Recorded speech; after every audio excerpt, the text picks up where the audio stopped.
Good morning, everybody, and welcome to this licensing hearing panel, which is reconvened from the 10th of May. Just go through a bit of housekeeping first. So should the fire alarm go off, we'll follow the Democratic Services officers through the building and assemble outside. So we'll go back to the agenda. So, as I said, it's a reconvened meeting, so just to confirm there's no declarations of interest. No. Great, okay. So agenda item 6 was the premises licence for the spa in Gillingham, 124 High Street, which has now been withdrawn. So that item is finished. And we move on to agenda item 7, which is the casino rooms, Blue Boar Lane, Rochester. And we are going to try and follow the agenda. In the original agenda pack on page 4 are the guidelines for the hearing, licensing hearing panel, and we'll try and follow them as much as we can, but we'll remind anybody that wishes to speak, if you wish to speak on items on the blue paper, we will need to exclude the press and public, ask them to leave the room while we debate the items on those pages.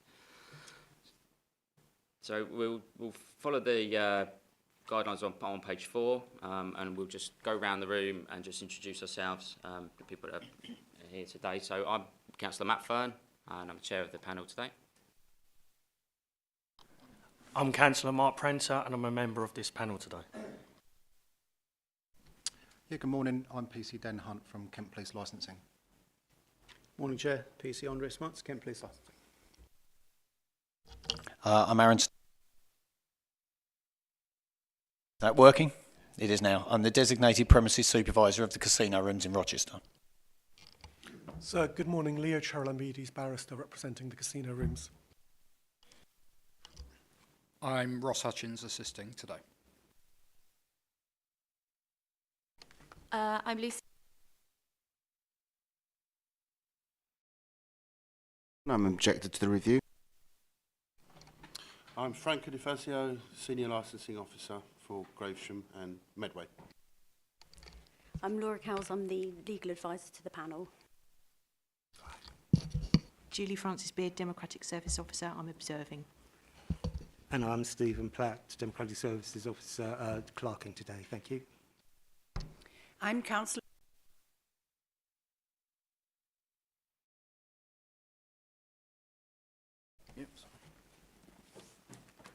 Apologies, Sergeant Pete Ballard from Kent Police.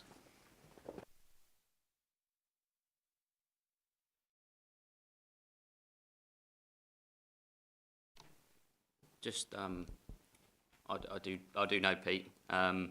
Is that an issue, Laura? Pete is known to me. No. No, I don't think. Sort of make that clear. Yeah. Okay. Right. Great. Thank you very much. Okay. So we'll move to the second item on agenda, which is the hearing guidelines, and that's the licensing officer. So I ask Franco to briefly outline the application or outline the details. So, sorry to intervene so early and really make myself popular.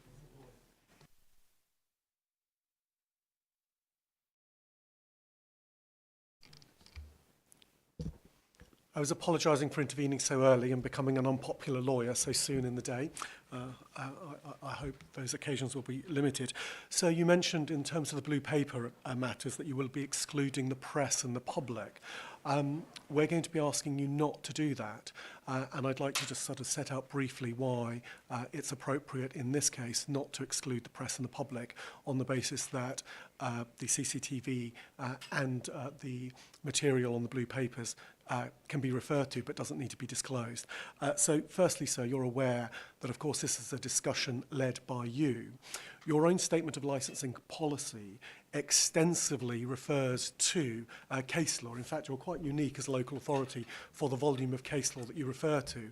And one of the cases you refer to is in fact Hope and Glory and the Court of Appeal decision.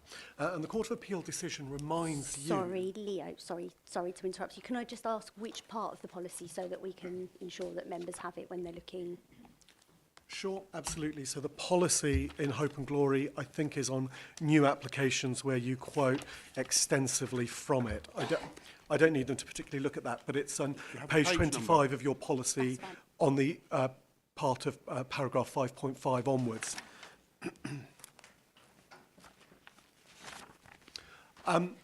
So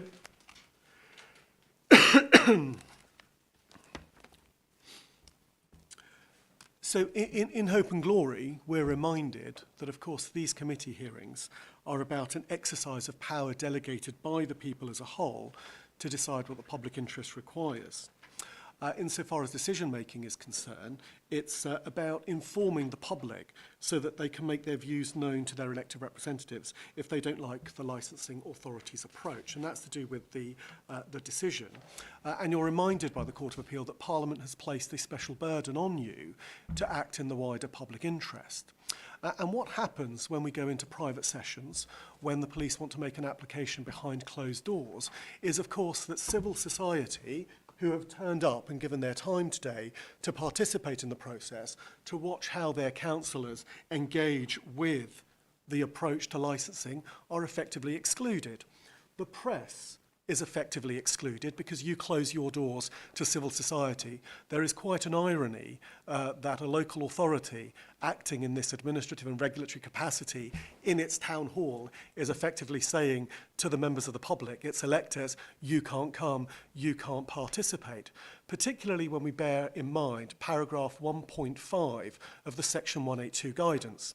As you will be familiar, because I think they're copied in your statement of licensing policy, but you also have regard to the section 182 guidance, the bullet points there particularly emphasise the importance of public participation in licensing. So again, by shutting your doors to your electorates, hearing the police application in private behind closed doors, you're disbarring civil society that is encouraged to participate in this process.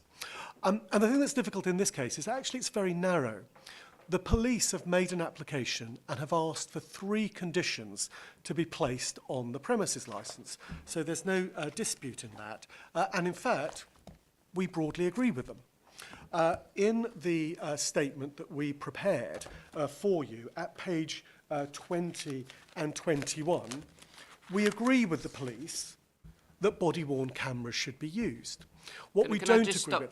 Can I just stop you? So you've intervened because you wanted to say about speaking on the blue page paper items. You'll get your opportunity to put your case across in a moment. I'm not making my case. I'm explaining why the case can be heard in open and in public.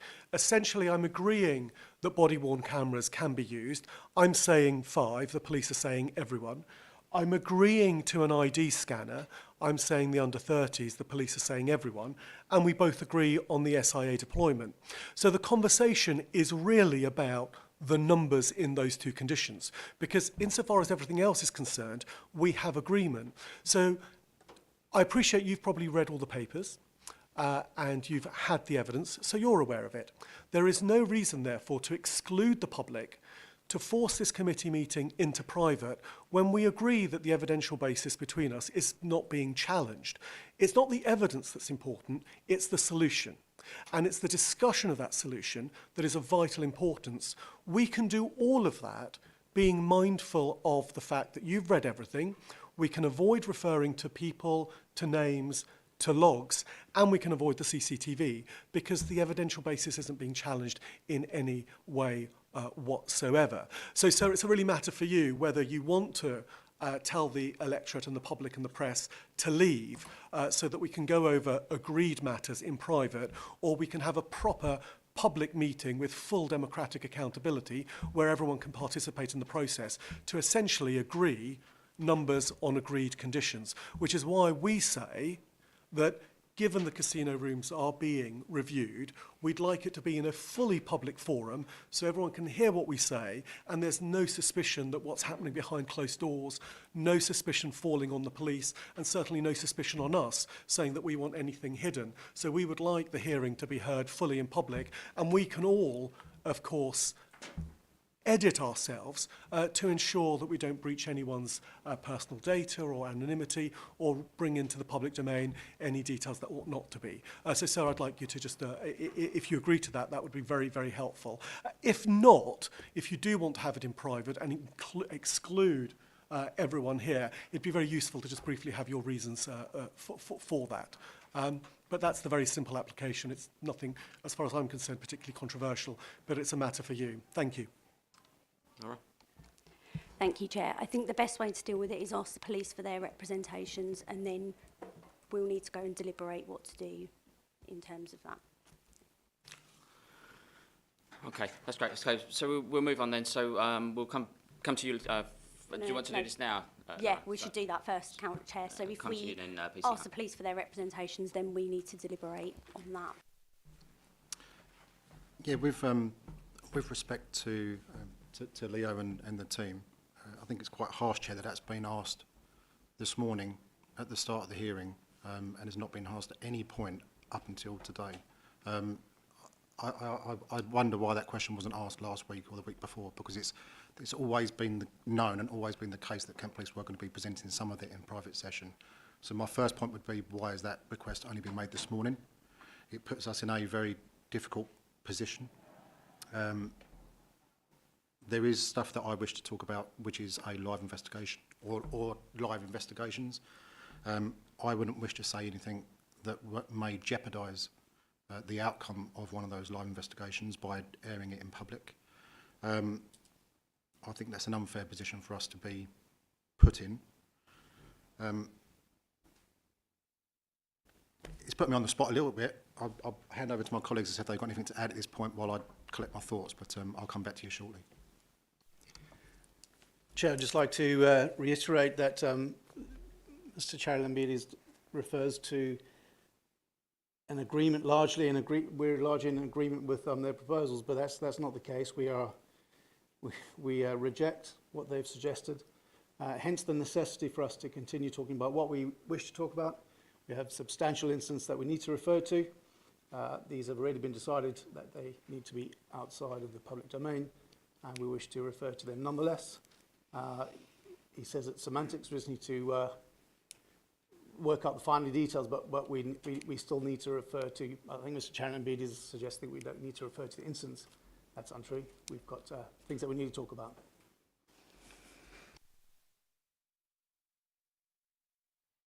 Okay, in which case, I mean, we'll come back and take legal advice from you, Laura, but I think, you know, if we are going to discuss the items on the blue paper, we will need to go into closed session. I think we need to have a deliberation.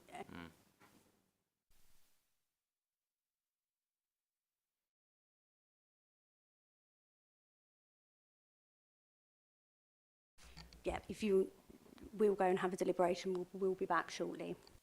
Okay, Dan.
thank you very much for your patience, and we've considered the text and regulations and whether the public interest to take the session into closed session outweighs the argument to keep it into open session.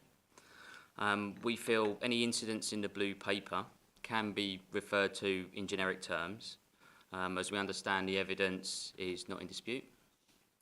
So we will, where we can, we're going to stay in open session and keep the members of the public and press here. We will keep this under review, and if we need to go into closed session, if anything changes or any further evidence needs to be discussed, we will go into closed session. Okay, so now I'm going to come to Franco to introduce. Thank you, Chair. Good morning, and thank you everyone for coming. Okay, the licensing authority has received an application for review from Kent Police as a responsible authority in respect of the existing premises licence for casino rooms, Blue Ball Lane, Rochester. The grounds for the review relate to the 4 licensing objectives, and for the benefit of everyone here, those are the prevention of crime and disorder, prevention of public nuisance, protection of children from harm, and public safety. The application has been correctly advertised in accordance with regulations made under the Licensing Act, and the application papers were served on all the relevant parties for the licensed premises, along with the other responsible authorities. As already indicated, this hearing has been arranged following an adjournment on the hearing held on the 10th of May. In addition to the review application papers, representations have been received from members of the public in support of and against the premises, and I understand that some have expressed a view to give verbal evidence. There are many pages of material in the bundle, including CCTV footage, which, subject to the discussions that we've had, may be viewed. But in particular, I'd like to draw your attention to the following in the main body of the report. The review and the supporting evidence can be found beginning pages 47 to 121. Representations in support of the casino rooms can be found on pages 133 to 150. Representations in support of the review hearing can be found on pages 151 to 156. And there is further evidence in supplementary agenda number 2, and this is from the information supplied by the casino rooms. And again, to refer to that, there is additional evidence that can be found on blue pages contained within the original agenda and subsequent supplementary agendas. Thank you very much. Thank you, Mr. DeFazio. Okay, so now we're going to come to the licensee to speak in support of your application and call any witnesses. So I think the order is that you go with the applicant, isn't it? Oh, sorry. Isn't it? You've referred to page Apologies. 4. Apologies. Sorry, the applicant for the review. So please, sorry, PC Hunt, come to you first. No worries at all. Good morning, everybody. Forgive me in advance, Chair, I always script. I know I have this chat at the beginning of all my presentations. I always script what I'm going to say. That script has had to slightly change. I've had to juggle it around because of the development with the closed session, but I'll do my best. So, Casino Rooms is located within the town centre of Rochester. It's on Blue Ball Lane, directly opposite the council-owned car park, the public plan display car park. So the premises opens predominantly at the weekends and operates in the early hours as a nightclub music venue. It's fair to say it's the largest venue of its type in the Medway towns. The premises has no immediate neighbours within Blue Ball Lane and is located near to a mix of retail units, residential properties, businesses that we would commonly associate with town centre locations. So the premises are currently authorised to conduct licensable activity each day until 3:30, with opening hours until 4 o'clock in the morning. So as we've heard, the premises licence holder is APS Casinos Properties. The designated premises supervisor is Mr. Aaron Paul Stone, and Companies House shows the director of APS Casinos Properties Limited to be Mr. Aaron Paul Stone Senior. So as you may be aware, Kent Police previously submitted a review application against this premises back in April 2016. with the hearing being held that July. Now, as a result of that hearing, various conditions were added to the premises licence. One of the outcomes sought by Kent Police in today's licensing hearing was in fact sought at the previous licence hearing back in 2016. But on that occasion, the panel had reason not to implement it as a condition.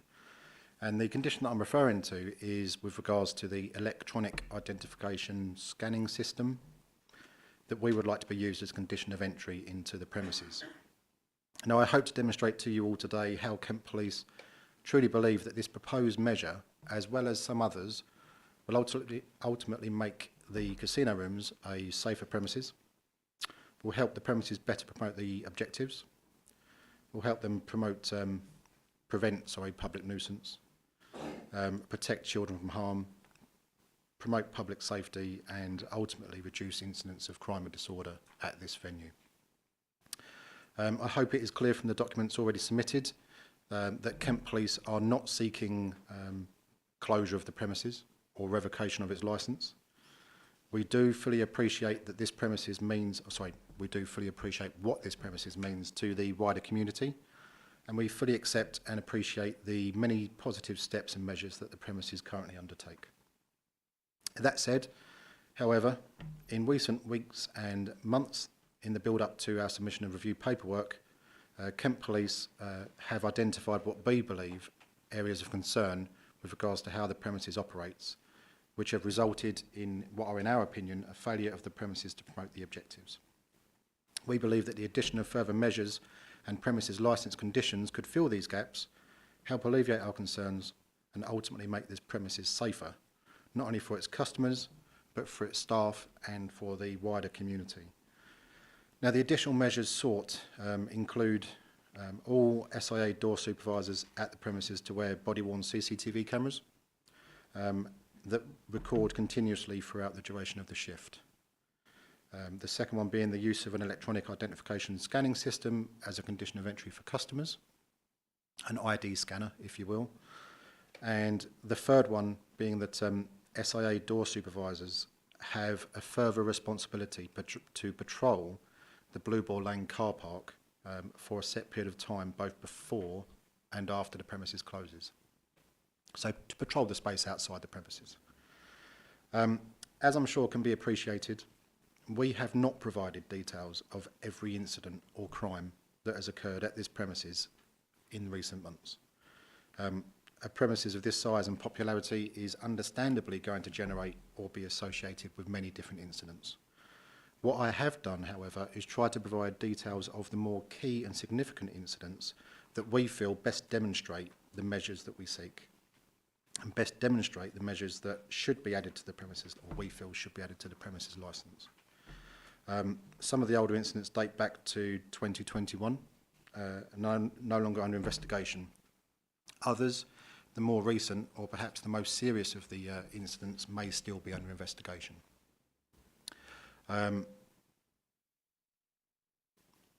Where available, I will show some CCTV evidence as well. Prior to detailing each incident and going into them, Kent Police and the premises have engaged in meetings and discussions in what we would class as a stepped approach prior to the decision being made by Kent Police to submit review paperwork. So we held a meeting at the premises with Mr. Aaron Stone and Mr. Ross Hutchins on the 14th of October, on the 9th of December, on the 1st of February, and on the 22nd of February. And it was clear by the latter meeting that the premises and Kent Police could not entirely agree upon the necessity of some of the additional measures that we were proposing. So I'll start with the incidents, Chair, and again, I'll start with older and then work way towards the newer ones. So the first incident, at approximately 0309 in the morning, Saturday the 9th of October, Council CCTV reported a heated disturbance in Blue Ball Lane car park opposite the premises. So these timings coincide with the premises closure and the premises kick-out times. Now by 3:15 in the morning, 8 SIA door supervisors from the premises had deployed on foot in the car park. And at approximately 3:24, SIA from the premises responded to a fight within the car park. They assisted in the dispersal, and by this time police officers were in attendance. Upon police attendance, police recovered a knife that had been discarded on the floor in the general area of where the fighting had occurred. A rucksack containing a second knife was also recovered by the police, having been found discarded in the car park. It goes without saying, Chair, that we are not holding the premises responsible for the found knives, nor are we able to evidence that all persons involved in the fighting and the disorder in that car park were customers from the premises. Nonetheless, the use of knives in such situations, as you can appreciate, can have fatal or life-changing consequences, and on the balance of probabilities, a large majority of persons in that immediate area, outside of the venue, at 3 o'clock in the morning, at closing time, are likely to have been customers from the casino rooms. The second incident being Sunday the 17th of October 2021, and this is more of an intel report as opposed to an incident, Chair. So police officers were conducting safe and well visits, or follow-up visits if you like, on young children that have previously been reported as missing. Those officers submitted an intelligence report suggesting that the underage persons had made admissions to them that they had been to this premises and had been to the casino rooms whilst underage during the time that they had been reported missing. One of those persons was aged just 16 years old. He stated that he'd been to the premises on multiple previous occasions and had only been asked for ID just the once. He also claimed to have been in the gentleman's club located within the premises. Now, I don't know if you're aware, Chair, there's a gentleman's club called Tenchi that's located within the nightclub. It's within the same building. Obviously, I'm sure it's clear why such an allegation, if correct, would be of concern to Kent Police. The third incident is at approximately 3:08 in the morning on Sunday the 21st of November. Council CCTV again reported at least 3 separate incidents in Blue Ball Lane car park, directly opposite the premises. Again, Chair, this coincides with the closure times, and on the balance of probabilities, most persons in the location are likely to have been customers of the casino rooms. CCTV reported that the SIA from the premises were requiring police assistance. At 3:14, CCTV stated that door staff were swamped by a massive group and the situation was massively heated. Police officers attended, and at 3:42, officers in attendance requested further assistance and requested backup from their colleagues. Another incident, Chair, was at approximately 3 in the morning on Sunday the 12th of December 2021. Again, coincided with the premises closing times. Patrol officers that were on foot patrol in the High Street reported a fight involving 20 to 30 persons in Blue Ball Lane car park opposite the premises. Police intervened in the disturbance and recovered a large knife that had been dropped by a male that was fighting. Now, police arrested a male and have since investigated offences of public order, violent disorder offences, as well as offensive weapon offences. Now, obviously, this is the second very concerning incident involving persons fighting with knives outside of this premises at closing time in as many as 2 months. The next incident, Chair, approximately 1:30 on Saturday the 1st of January 2022. A non-customer of the premises, he jumped over the wall of the premises into the rear garden, into the rear smoking area. He then proceeded to open what I believe is like a gate, or a fire exit gate, if you like, and he allowed more non-customers inside, obviously clearly breaching the regular passage that you should enter the premises by. Spotted by the SIA staff that were on duty in the garden, they rightly challenged this behaviour and subsequently ejected those involved. Now, during this process, door staff were subjected to assault and were subjected to abuse some of which I understand was racial in nature. The identity of the persons involved, the persons that gained the illegal entry, their details are unknown. The premises CCTV was viewed. It doesn't show the incident very clearly. Cameras are at a distance and footage is not of the best quality. We believe that the body-worn footage could have provided better evidential footage of this incident. It would have provided close-up identifiable images of the suspects that could have been used to better identify those individuals. It could have been used to be a bar to prevent their future entry. It could have been shared with other premises to enable them to risk assess allowing such persons entry into their premises. Furthermore, it would also offer a level of security and protection to the SIA staff that up until that point they've not previously received. If I may, I was going to show CCTV for that incident, but please bear with me because it just means I've got to put various discs in it. Am I okay to jump on that?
Yeah, apologies everyone. Like I said, that it's we've tested it all morning and it's been working absolutely fine. So it's typical that it decides to break or stop working when we're in hearing. So I'll move on to the next incident and not show the CCTV for the time being. But if it does start working, I may come back to it later.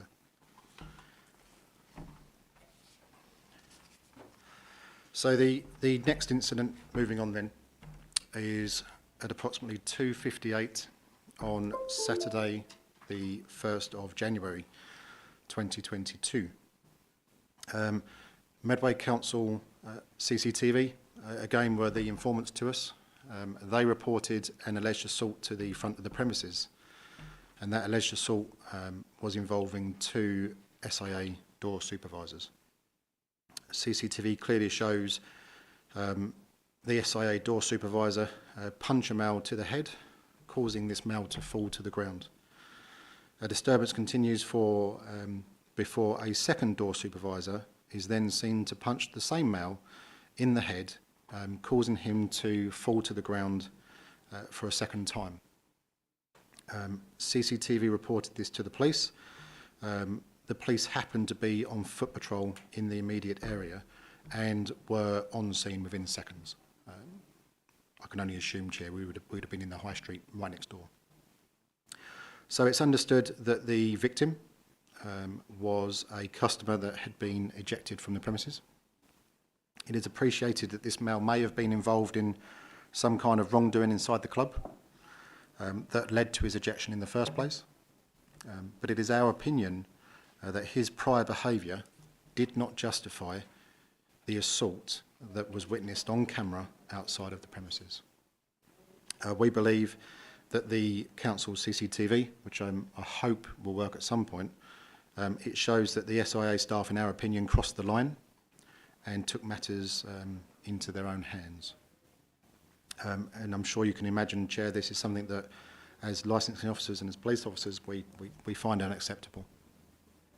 Thankfully, on this occasion, the incident didn't develop any further, but it could have escalated into a more serious event. So the reason I mentioned this incident, Chair, is had the SIA staff been wearing body-worn cameras, it would have better evidenced the demeanour of the ejected male. It would have provided evidence that perhaps could have helped justify or defend the actions of the SIA staff. Knowing that they are using body-worn cameras, it's likely to have made the SIA staff perhaps respond in a more appropriate and controlled manner. It would almost definitely have offered a better level of protection to the SIA staff and also the customer that is currently, a better level of protection to both the SIA staff and to the customer that is currently not afforded to them. I think the point I'm trying to make, Chair, is the body cams would have placed a greater level of scrutiny on those staff's behaviours, or could have provided a better justification for their actions. Again, I'll move on without showing the CCTV. So approximately 2:25 in the morning on Monday the 3rd of January, it's alleged that the SIA staff at the premises ejected a male customer from a toilet cubicle. The allegation is they assaulted him in the process. Now, we have viewed the CCTV provided by the venue, and it does appear to show what would be considered a lawful ejection.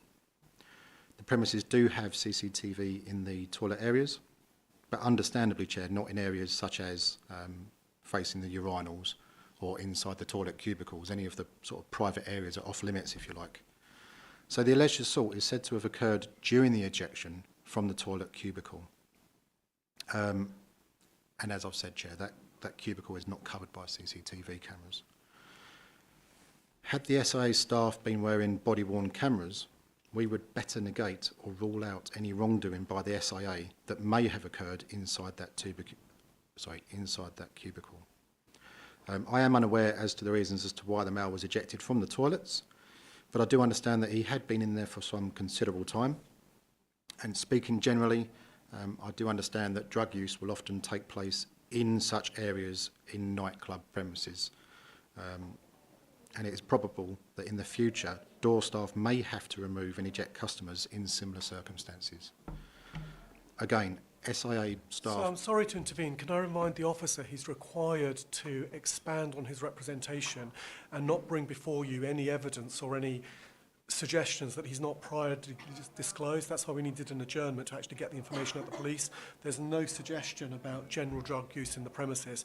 There's nothing in the evidence. So I would ask the officer to keep to script and not ambush us. Thank you very much. Again, Chair, just for clarity, I wasn't suggesting that this premises has a drug problem. I was merely suggesting that such activity does take place in nighttime economy venues in toilet areas. Again, for the record, I'm not suggesting that the casinos has a drug problem. Hope that's clear. Again, SIA staff wearing body-worn cameras would almost definitely offer a better level of protection to both the SIA staff and to the customers that is not currently afforded to them, and would help better promote the licensing objectives. Moving on, the next incident was approximately 2:55 in the morning on Monday the 3rd of January 2022. An assault that occurred between two females on the upstairs dance floor that resulted in other customers becoming involved. SIA staff intervened and multiple persons, it's my understanding that multiple persons were then ejected from the premises by staff. Now, the police investigation into the alleged assault is complete, and sadly the identification of the offender is unknown. The crime report has been filed pending any identification of the suspects from the CCTV. I will explain more in detail later, but this is the first example of many that I intend to raise today whereby police investigations have been hindered and the reports into the criminal investigations being filed because we do not know the identity of the suspects, despite these persons having been detained and ejected from the premises by SIA staff. We do understand that the premises ban such persons, but we would ask, how do they enforce such actions if they do not know who these persons are? How do they prevent future re-entry into the premises if they do not know who these persons are? We do appreciate, Chair, that it's not the premises' responsibility to detect police crime. We fully understand that. We do firmly believe, however, that the use of an electronic identification scanning system as a condition of entry could assist in incidents such as this. They would help identify the suspects and would help police bring those people to justice. They would be a tool to assist the SIA and ensure that such persons never gain entry back into the premises again, rather than simply relying on the memory of door staff. It would target hard on the premises, it would promote the objectives, and perhaps even prevent such incidents from this occurring in the first place. Common sense alone suggests that persons are less likely to commit offences if their full details are known from the outset, when there is more chance of them being caught. Next incident, Chair, is approximately 03:07 on Sunday the 30th of January 2022. Again, this corresponds to closing time of the premises. Police received reports of multiple persons again fighting in Blue Ball Lane car park opposite the club. Police received reports on this occasion that there were persons said to be fighting in the road. They were blocking the path of cars, and there was also mention of the use of weapons such as knuckle dusters.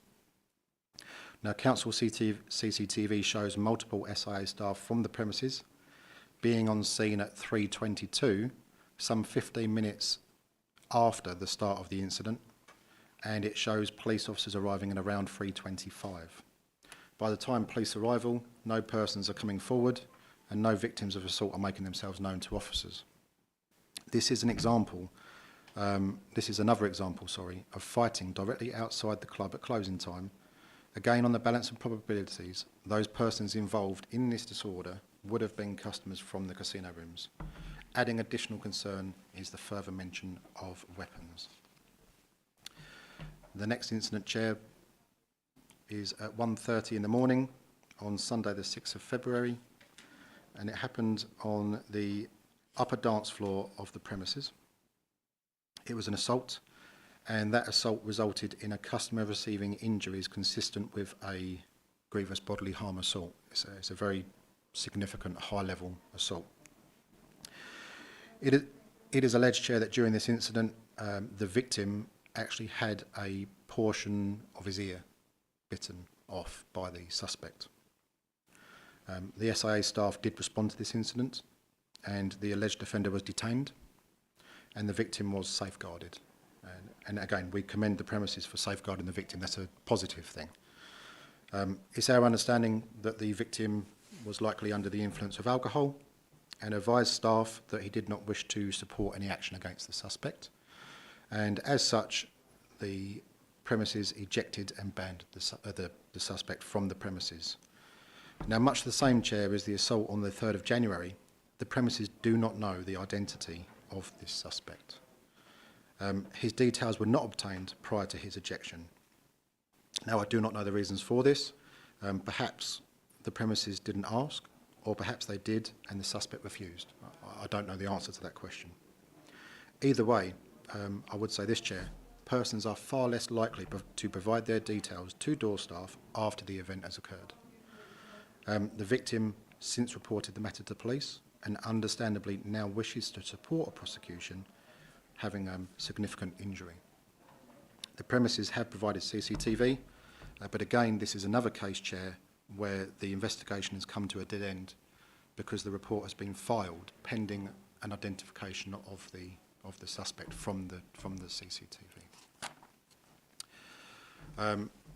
So somewhere out there, Chair, is a male that feels it's okay to do something horrific like bite someone's ear and face no consequences other than being removed from the premises. Now, on this occasion, we have a very good image of the suspect. The image, Chair, wasn't taken from the premises CCTV. That image was actually taken from the premises Facebook page. At some point during the evening, Chair, the suspect must have had his photo taken, we assume, by the in-house premises photographer, and that image has been uploaded to the social media site. Had the premises been using an electronic identification scanning system as a condition of entry, efforts could be made to compare the offender's image against the pictures or identification recorded on the scanning machine at the entry, and it's highly likely that this person's identity would now be known. Furthermore, it is also possible that had the offender been required to provide his details at the point of entry into the club, he would be less likely to commit such a nasty grievous bodily harm assault in the knowledge that there would be more chance of him being caught. Again, this ties back into the target hardening of the premises. It ties back into the promotion of the objectives and actively trying to reduce and prevent crime and disorder from occurring. We are not asking for this condition simply as a tool to assist the police in detection of crime. That said, however, Chair, the detection of crime can also have a positive effect on the prevention of future crime. Approximately the next incident, approximately 00:30 on Sunday the 13th of March, an underage female, aged just 17 years, entered the premises where she remained until closing. Now, it's our understanding, Chair, that whilst in the premises she consumed alcohol. There was an allegation that she may have been spiked whilst inside the premises, and that investigation has been conducted. For the record, Chair, I cannot confirm that she was spiked. I'm not saying that she was.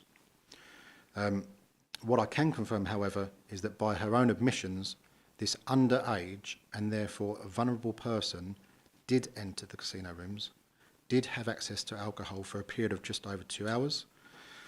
I do not know if she used any identification to get in. I do not know if she used a fake ID or otherwise. What I say with some confidence is that if the premises had an electronic identification scanning system as a condition of entry, whereby the identification has greater scrutiny than it currently does, then young persons are less likely to try their luck young persons are less likely to try and lie their way into a premises, less likely to use a fake ID, which could or is likely to be picked up as being fake on an ID machine. In such circumstances, that would obviously engage the protection of children licence and objective. It was at this stage, Chair, that after this incident on the 13th of March, it was at this stage that a decision was made by Kent Police to review the premises licence. We served the paperwork on the 18th of March 22. As I've said before, it wasn't a decision that we came to lightly. As mentioned, we have had meetings with the premises, which were constructive, but it was clear that we would not agree on the additional measures, and we would not agree on the additional measures that we felt were needed to improve practices and make this premises safer. Now, during the meeting on the 22nd of February 22, the premises did offer the following. So they offered to upgrade certain areas of CCTV in order to provide greater coverage. They offered to add sound recording equipment in certain areas to provide audio that would then match up with the visual images. They also offered, Chair, that 4 door staff would make use of body-worn cameras. The proposal was that the first door staff with a camera would be positioned at the main entrance door, the second at the side entrance door, the third in the main club area on the ground floor, and the fourth on the upper floor. The premises were not offering for all staff to have cameras, just those 4.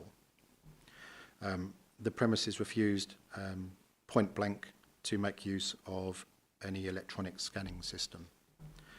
When asked their reasoning, I was advised to read the evidential pack provided at the previous hearing in 2016, as the reasoning was fully documented within those previous notes. I would say, with respect to the premises, that was 6 years ago, and situations do change. The premises also cited, during that final meeting, Chair, a High Court ruling as being their justification for not wanting to entertain a scanning system.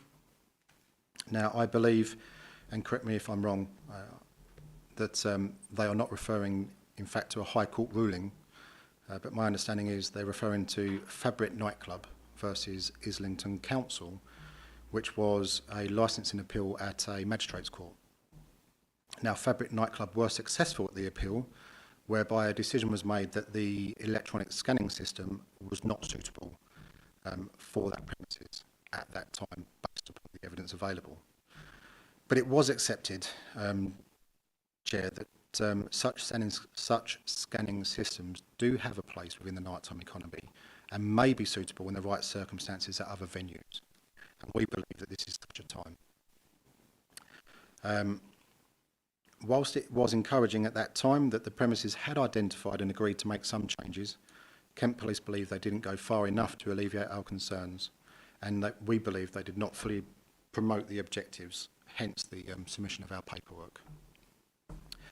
Now, since the submission of our paperwork, Chair, there have been further incidents. They are incidents that have been documented in your blue paperwork. They were all live cases at the time I submitted the supplementary evidence, but some of those cases have now been resolved and are no longer live cases, and I'm happy to go into greater detail on those. So I'll do those first, if I may. So quite a significant incident, this one, Chair, in our opinion. Sunday the 13th of March. In fact, it's 2 incidents that we believe are linked.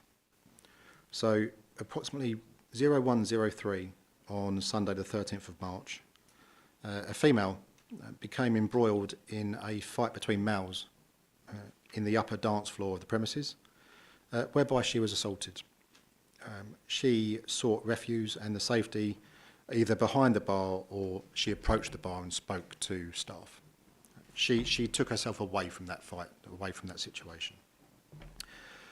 Now, at approximately 1:15 the same day, Chair, South East Coast Ambulance Service responded to a call and assisted a male that was located on the doorstep of the premises. Now, this male was found to have a significant leg injury. The injury was described as potentially a life-changing injury. Now, this person, this victim, if you like, had no recollection as to how that injury had occurred. He was taken to hospital where staff contacted his family members. This matter was subsequently reported to the police on the 28th of March. So it happened on the 13th, Chair, and was reported to us on the 28th. We were not aware of it until this point. So the premises, as you've seen within your application packs, they regularly provide a weekend report to police licensing, and of note, Chair, is that this incident has been omitted from their weekend report. It wasn't on there. Now, the mother of the victim has provided a statement which is within the confidential pack that I'm sure you've all read. We now know, Chair, that the case is that the victim was on a night out in the casino rooms celebrating somebody's birthday. We know he became separated from his group at some point and subsequently was located on the doorstep with this very serious leg injury, where he was taken to hospital. Now, without going into too personal detail, we can say that the victim has understandably struggled to deal with the injury, and has also struggled to deal with not knowing how this injury occurred. The leg injury did require surgery, and there's every possibility may require future surgery. Needless to say, Chair, this is a significant concern with how it will affect that person moving forward in the future. Now, it's our understanding that the mother has contacted the premises on the 14th of March, where we spoke to, I believe, a member of staff called Lisa. She was advised that the premises had no knowledge of any trouble, any fight or any incident which could have accounted for her son's injury. Lisa suggested that had there been such an incident, the premises would have known about it. Lisa advised that she would put great efforts into looking into the matter on behalf of the family and would conduct a check of the premises CCTV to see if any incident had indeed occurred. Now, the family subsequently emailed the premises a photo of the victim and, to assist them with their CCTV search.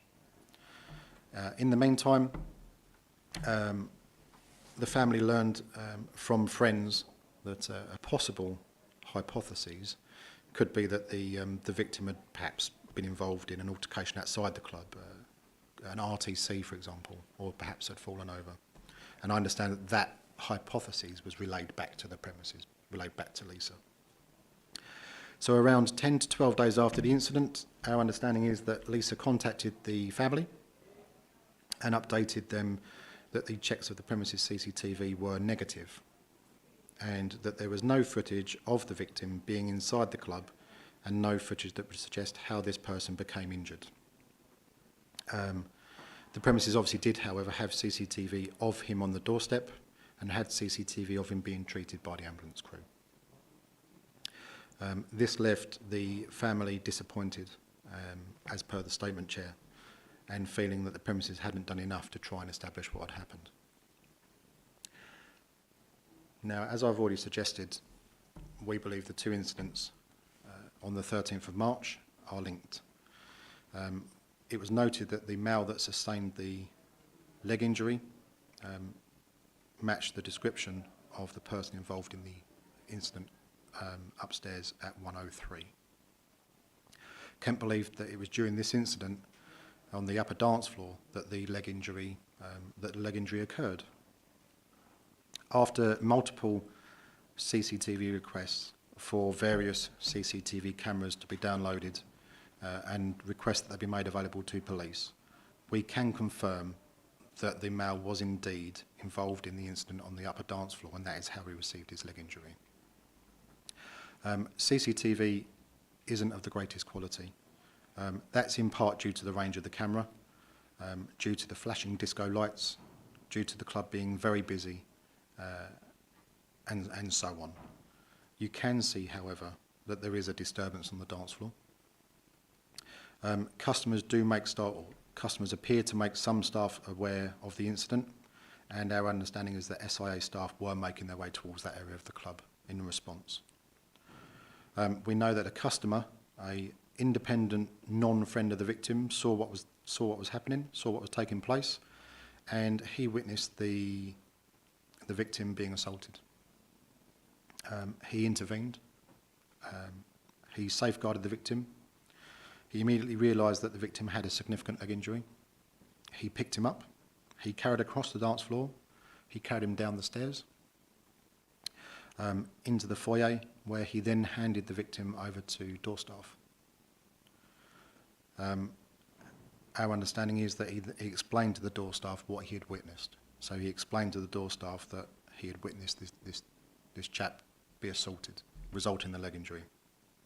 Now, we are obviously most grateful to that person for his actions and for stepping in. This Good Samaritan believed that he was leaving the victim in the care of the SIA staff and understandably returning to the club to carry on his evening.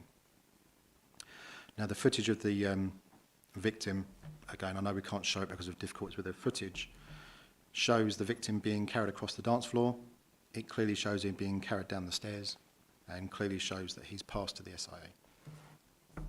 What happens next, Chair, is somewhat alarming, if I'm honest, somewhat alarming to the police. CCTV doesn't appear to show the premises administering any aftercare or administering any first aid to this person. To our knowledge, and I'm sure that the premises will correct me if I'm wrong, the premises did not call the ambulance. Unable to walk or even stand without assistance, the victim of the assault was seemingly then ejected from the premises by 3 SIA door supervisors. They physically prop him up and almost carry him from the premises because, as I say, the victim is unable to walk under his own steam. The SIA staff leave the male on the doorstep of the club to fend for himself, and they come back inside the premises, and it would appear that they just resumed their normal duties. Now, whilst outside the premises, the victim, who our understanding is would have been intoxicated, thus making him even more vulnerable, attempts to stand. He attempted to stand and bear weight on his injured leg, and understandably that didn't work. It caused him to fall flat on his face, potentially worsening that leg injury and potentially causing a secondary injury to his head. He is helped by onlookers, and he is sat back on the step where the SIA had originally left him. We believe that this subsequent fall outside the premises could have been prevented had the door staff not seemingly ejected him and left him alone on the steps. And again, Chair, we would have shown you the footage, but it appears to have died. I'll show this. Apparently it's working. We find the behaviour of the SIA for this particular incident as being quite shocking. We believe that these actions completely undermine and show a failure of the premises to promote the objectives. The circumstances surrounding this incident leave Kent Police to believe that the premises, or the SIA staff at the very least, were very much aware as to how the victim received his injuries. For the premises to contact and advise the family that they had no knowledge would appear to be both incorrect and, in our opinion, unacceptable. As suggested, it was only after multiple CCTV requests, with missing footage having to be further requested and chased, that we established the full circumstances surrounding this matter. It does beg the question, Chair, as to what else may occur that isn't brought to our attention. And again, I'd refer you on to the MG11 statement, which covers that in more detail.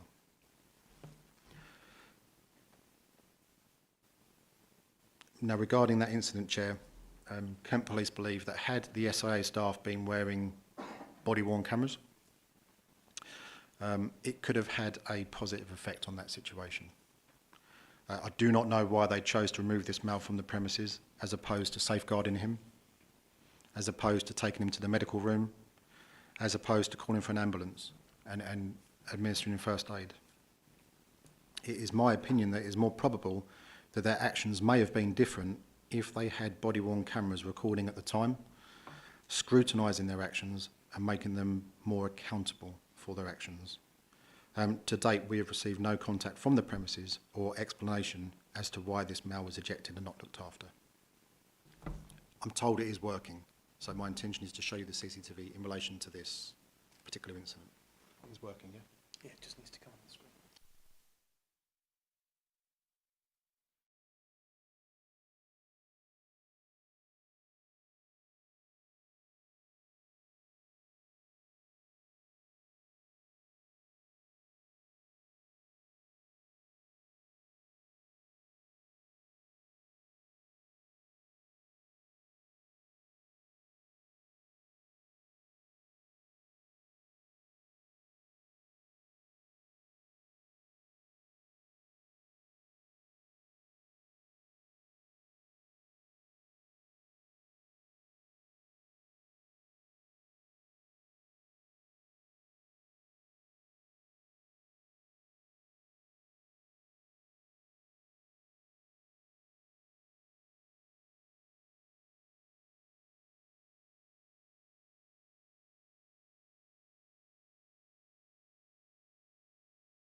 Lovely, sorry about that. So this is the footage of the alleged assault. It occurs where my arrow is up here, but it is quite difficult to see because it's at range. There's flashing lights and there's obviously lots and lots of people around. So I'll just find the relevant timings because there's some footage you don't need to see. Sorry, officer, just to check. In the assault, you're referring to the victim assaulting the woman, which is where it starts, yeah? Or is it him being assaulted? Because you said that they were linked, and I'm just trying to work out how you're linking them. I understood. Yeah, thanks. With regards to the female that was embroiled in the fight between the males, that's not clear. Within the footage, I can't see it. This would appear to be the gentleman with the leg injury being assaulted. Does that make sense? Yeah, it's just not clear how you've established the link. I understood from your paperwork that the link was because he was somehow involved with the female, and then this is the next part of that scenario. That's how I read the evidence, which I think is what you've been saying too. But I agree that CCTV isn't entirely clear. But that's the broad narrative arc. Is that right? Yeah. I see you're nodding. Thank you.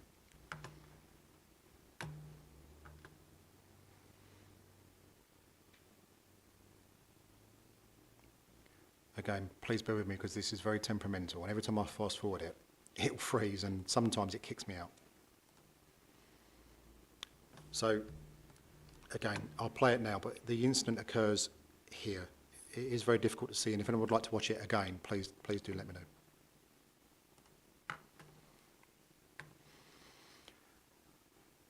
if there's no objections, I'll shout when I see it. And here you go. So it's starting here, in this area here.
Again, still ongoing in this area here, although it's difficult to see.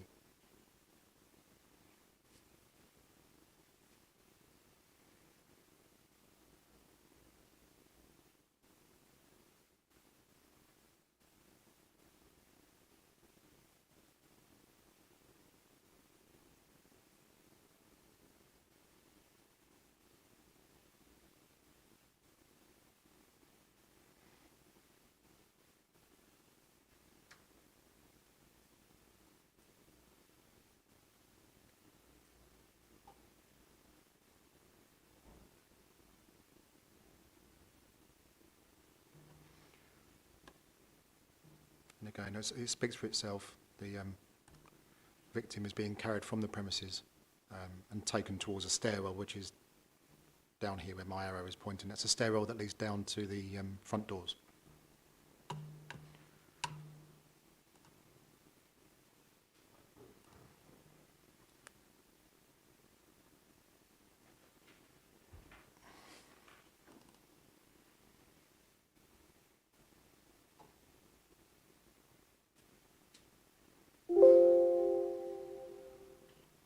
This is that same stairwell.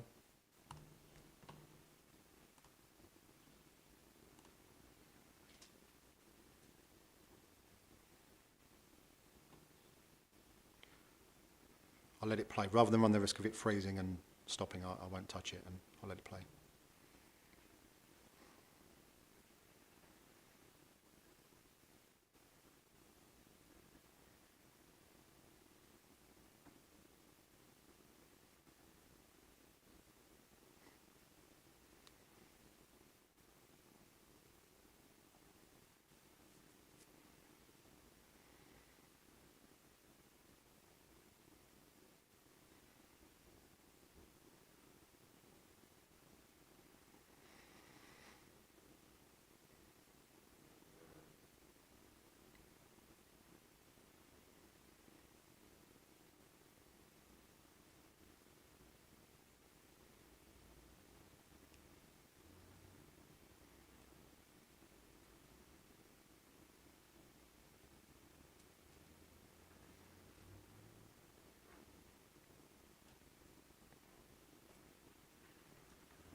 Stationed at the bottom of the stairs, just down here, which is slightly out of view, is the main entrance door, where the door staff are positioned.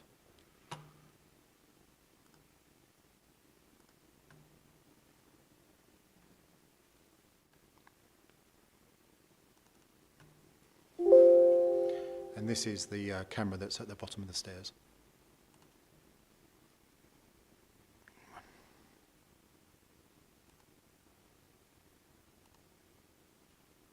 Again, I hope that doesn't freeze, but I'll leave it to play from here.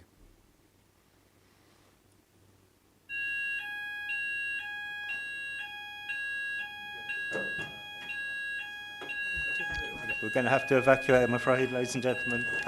If you could follow my colleague and I. If you have any packs with blue papers, if you could bring...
Welcome back, everyone. Sorry for that disturbance. I suspect our democratic service officers knew about that and got me to mention that at the start. But yeah, so apologies for that. We'll bring PC Hunt back in and show us the CCTV.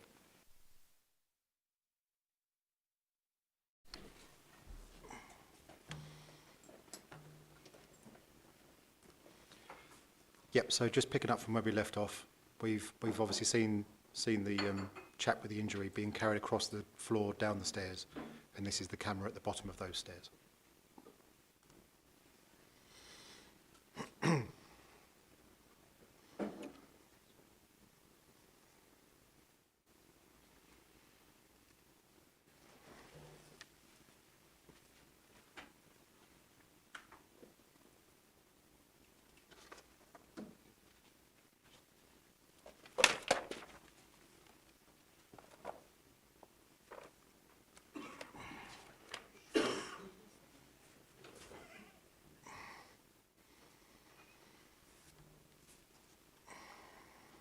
They're just about to come into view.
Yeah, it would appear, Chair, that the gentleman's been left on the doorstep of the premises and the door staff are now coming back inside.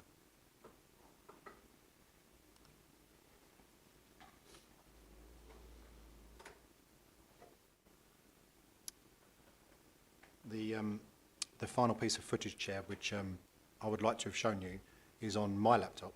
It's actually on the laptop. So I can't show you it because it's not working for some reason. But that would be an outside camera. One of the premises' own outside cameras, and that camera would show the gentleman in question trying to stand up from the. He's sat on the step at the moment, but he tries to stand up. He can't put weight on the injured leg. He falls flat on his face effectively and has to be helped up off the floor by members of the public.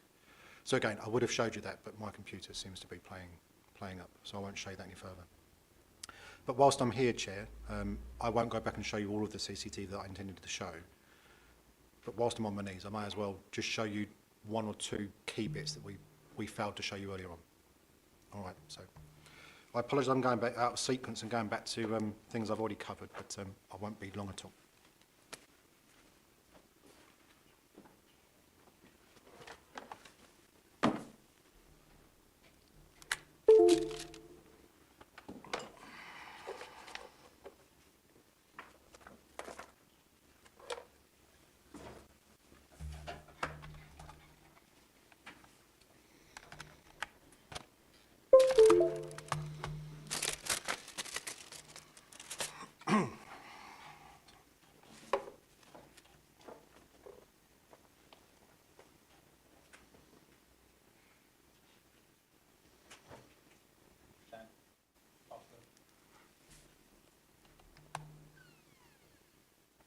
Thanks.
So, if I've got this in the correct order, Chair, this is going back to the incident on the 1st of January, just prior to closing.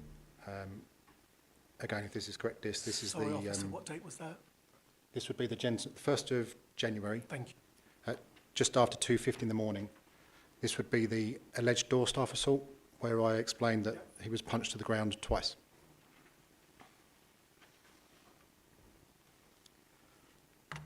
I'm just going to... Not the jumper, not the jumpers, the SIA hitting short. That's the one. Got it, thank you.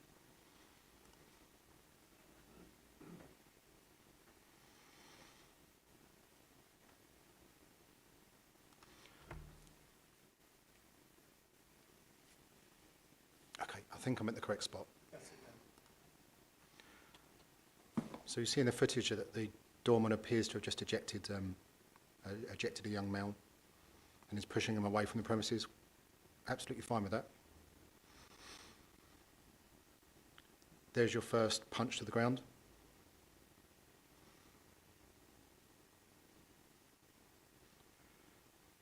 Admittedly, the person does react and there is further scuffle.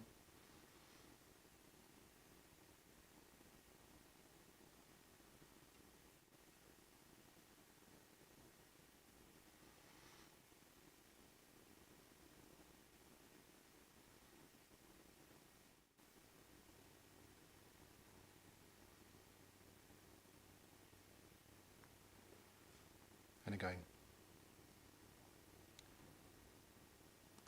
This gentleman here, I understand, is also door staff and hasn't got his tabard on.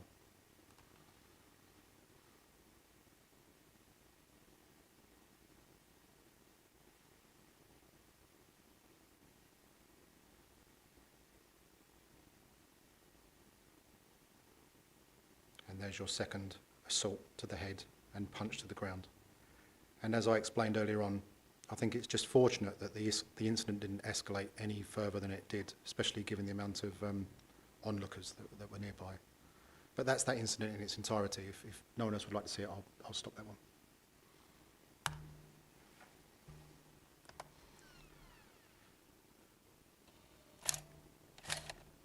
I was going to show, Chair, a few incidents of the fighting in the car parks at the 3 o'clock time, at kick-out time, rather than show multiple. If I just show one as an example, and then I won't show any more. And then that's my CCTV presentation, best part done.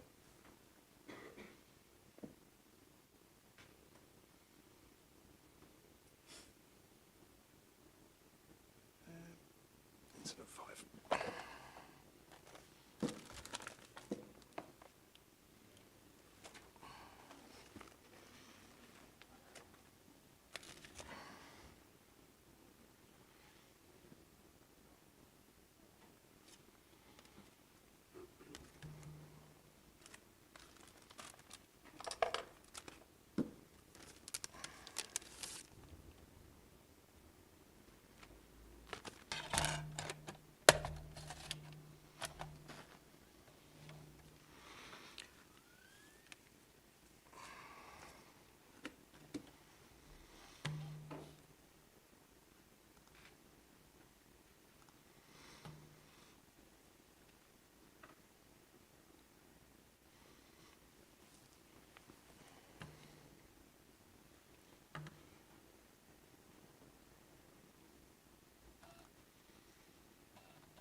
Okay, so I'll allow it to play from here, Jay, because the incident happens just up here to the top of the screen where my arrow is. It zooms in shortly. What date is this one? This one, sorry, is the 30th of January. This is the fighting that occurs at around 6 minutes past 3 in the morning.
It breaks up at various times and then starts again at various times, so it's quite a prolonged piece of footage.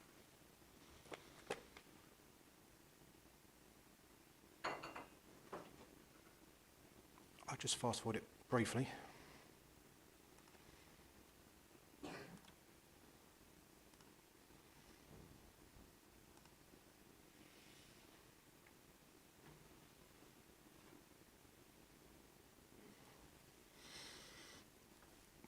I believe the camera pans around any moment soon and catches further fighting.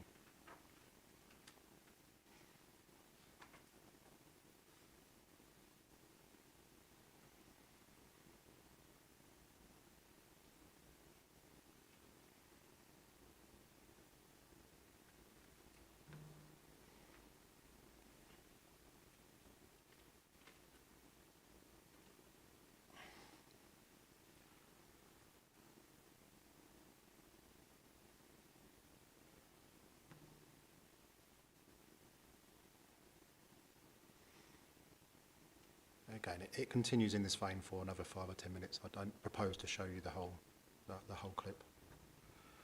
If I just fast forward it briefly to 3:22,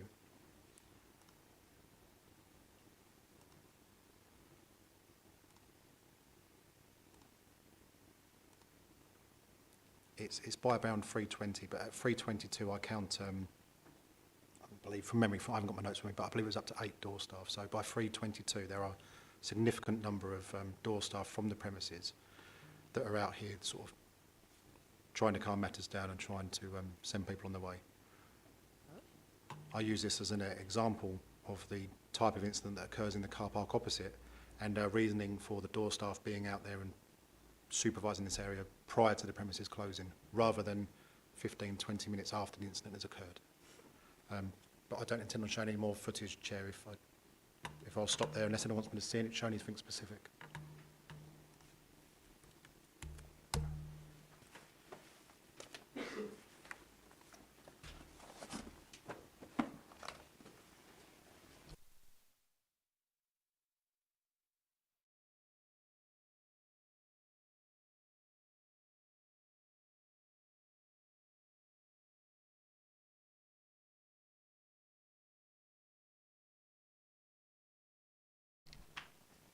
Okay, moving on. I'm aware I'm taking up loads of time, so I will try and speed up the process. So the next incident was Sunday the 13th of March at approximately 7 minutes past 3 in the morning. Again, much the same as we've just seen. Medway Council CCTV reported a fight in the car park opposite the premises. Again, that coincides with closing time of the premises. CCTV reported persons with head injuries, and there was also a further report of an assault at the nearby Rochester train station. I mention this because on the balance of probabilities, again, given the time of night and the location, these disturbances are likely to have involved customers from the casino rooms. One of the incidents I was going to discuss in great detail, but I won't because of the not going into closed session, would be the next one. It's just to make you aware, Chair, of the fighting that again occurred at 5 minutes past 3 in the morning of Sunday the 17th of April 22. Brief summary being that there was a once again fighting in the car park where one male victim was knocked unconscious and received some quite nasty head injuries. But again, that's an ongoing investigation. I do not wish to discuss that any further through fear of jeopardising that investigation. So I won't discuss that any further, but I know you've probably got more information in your pack than what I've given today. The next incident was at approximately 1:50 in the morning on Monday the 18th of April, whereby the premises called police.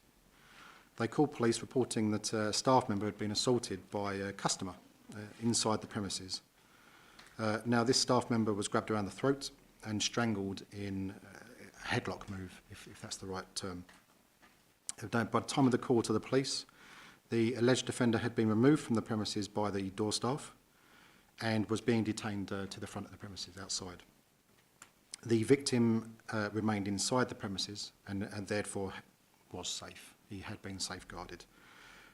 Kent Police were unable to attend at the time, I'd imagine due to call demand, and the threat of harm had already been removed by the removal of the offender. So Kent Police requested that the SIA staff obtain details of the offender and allow him to leave.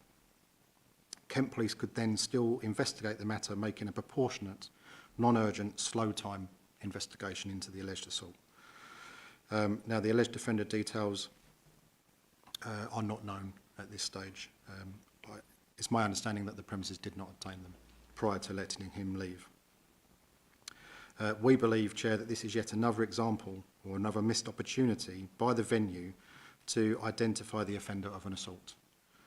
Had the venue operated an electronic ID scanning system as a condition of entry, the venue could have checked back on their own database, identified the offender, passed those details on to the police. Again, this would assist in also the banning of those individuals in that the scanning system would be opposed to any future attempt at entry by that person.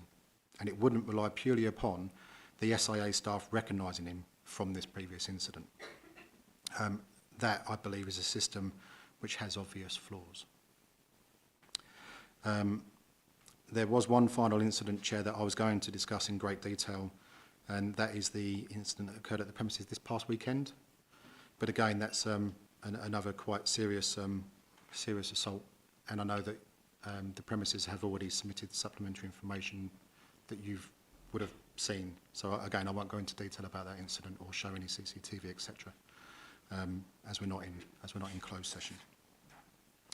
So I apologise again for the length of the presentation to this point, but I hope it's clear why, having explained each incident in detail and having shown the CCTV that we've been able to show, I hope it's clear why we felt it necessary to bring it to your attention. That brings me then to my MG11, which I've submitted as evidence. As you can see, we have provided all CADs, we provided all crime reports that relate to the incidents that we've discussed and brought up today. They are redacted so as to remove any personal data. The purpose of providing those documents was to show transparency, be balanced, be fair, and allow the panel and the premises to see the information that has made Kent Police sufficiently concerned to take a licensing review action. We very much appreciate that there have been a significant number of representations submitted that are in support of the premises. As we said at the start of my presentation, we do accept and appreciate the many positive steps and measures that the premises already do undertake. Whilst many, I am sure, have been submitted by persons in good faith and are an honest assessment of the premises from their own perspectives, there are some opinions which I would say are questionable. For some customers to suggest that they have been attending the premises for years and never experienced any trouble, or perhaps have never witnessed an altercation, I would just draw your attention back to all of the CCTV and the incidents that we've discussed today.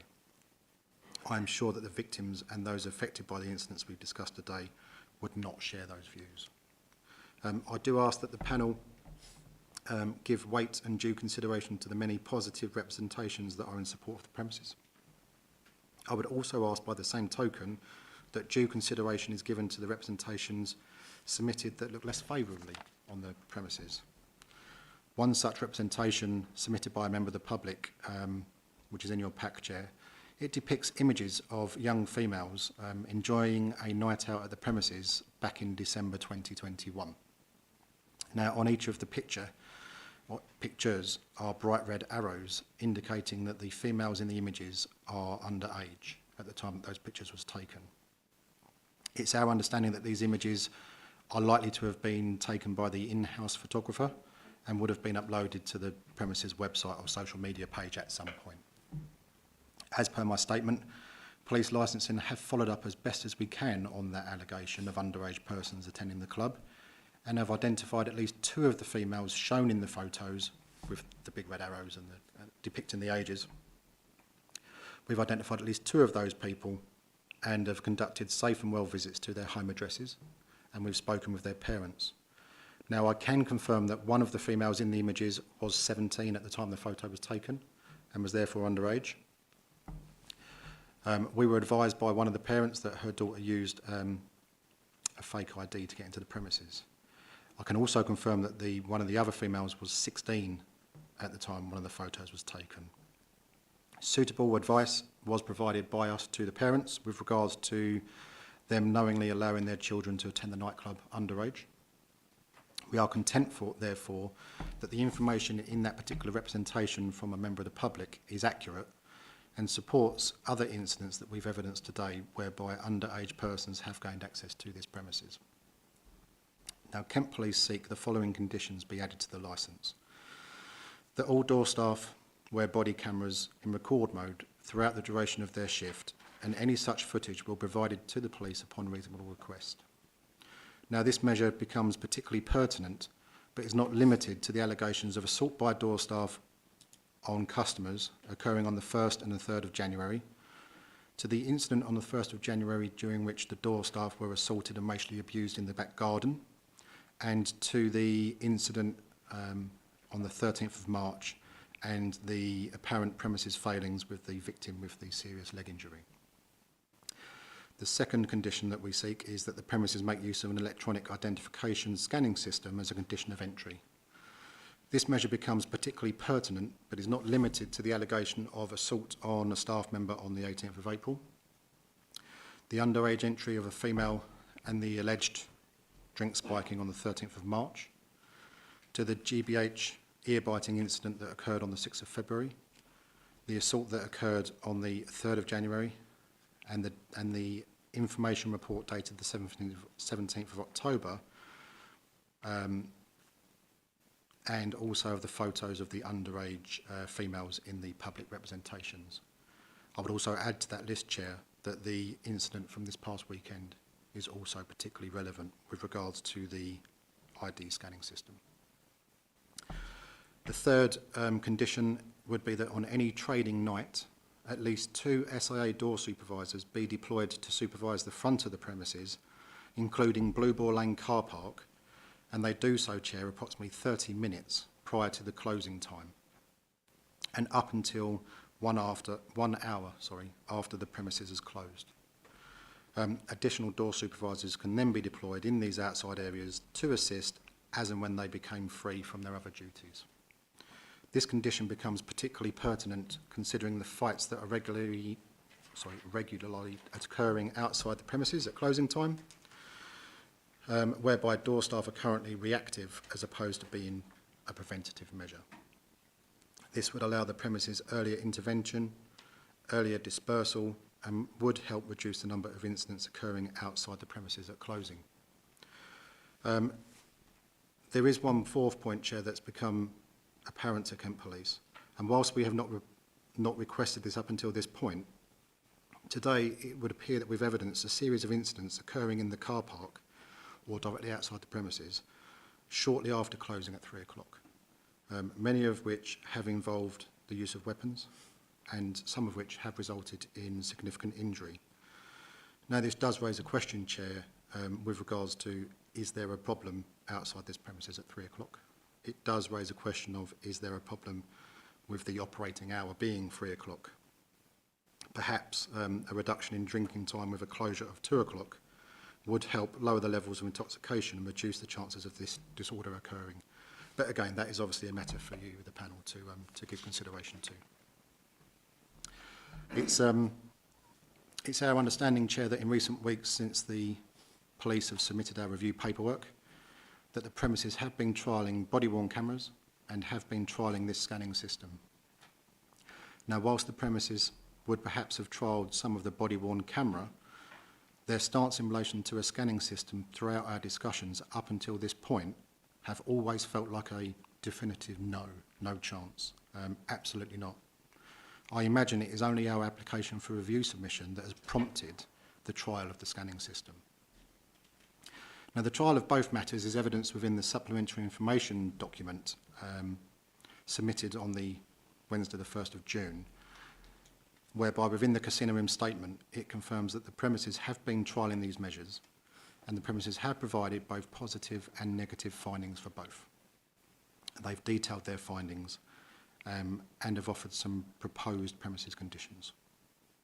Now, with regards to the body-worn cameras, the premises propose that up to 5 key responder SIA door supervisors will wear body-worn cameras. They have suggested that the first 2 SIA staff will be positioned at the entrances, the 3rd on the ground floor, the 4th on the upper floor, and the 5th in the rear smoking garden, in the smoking area. The premises propose that the cameras need not be in record mode for the duration of their shift and can effectively be put in buffering mode, but can be switched to record mode as and when the SIA staff deem suitable and as and when an incident occurs.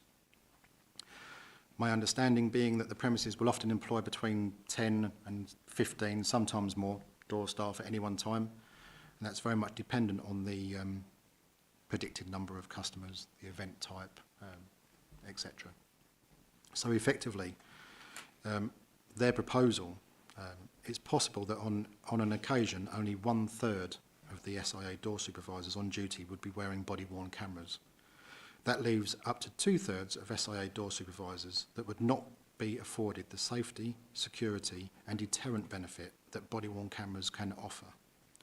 Kent Police would very much maintain our position that we would like for all SIA staff to wear body-worn cameras. We would be willing to concede that the cameras being buffering mode and only switch to record mode at the discretion of the user. Should, however, it become clear that the users are not engaged in the record mode when required, should it be that they're not turning it on at an incident, we would obviously hold the premises to account for those failings in the future. With regards to the electronic identification scanning system, the premises propose to use such a system as a condition of entry for persons who appear to be under the age of 30 only. Persons seemingly over the age of 30 would not be required to provide identification or have their photo taken or details obtained. Now, part of the reasoning for this, I'm sure, is the example in section 87D of their statement, whereby it gives an example of a female that's at approximately 40 years old, 40, where she reacted very badly at being challenged and refused entry because she had no ID. Now, she effectively kicked off, if that's the right terminology. She became abusive, she became aggressive, and she had to be removed from the premises by door staff. Now, I'm sure ordinarily this female would have been allowed into the premises had they not been trialling this system. Now, whilst I do appreciate the point that the premises are trying to make with this particular example, my counter-argument would be that her reaction and her subsequent behaviour has shown her to be perhaps the type of customer that the premises need not attract in the first place. And if this behaviour is displayed prior to even gaining entry, I can only imagine how such a person may react later in the evening, having potentially spent hours inside the premises consuming alcohol. It could be argued that the premises may have just prevented a more serious incident or crime occurring inside the premises at a later point by refusing the entry at the beginning.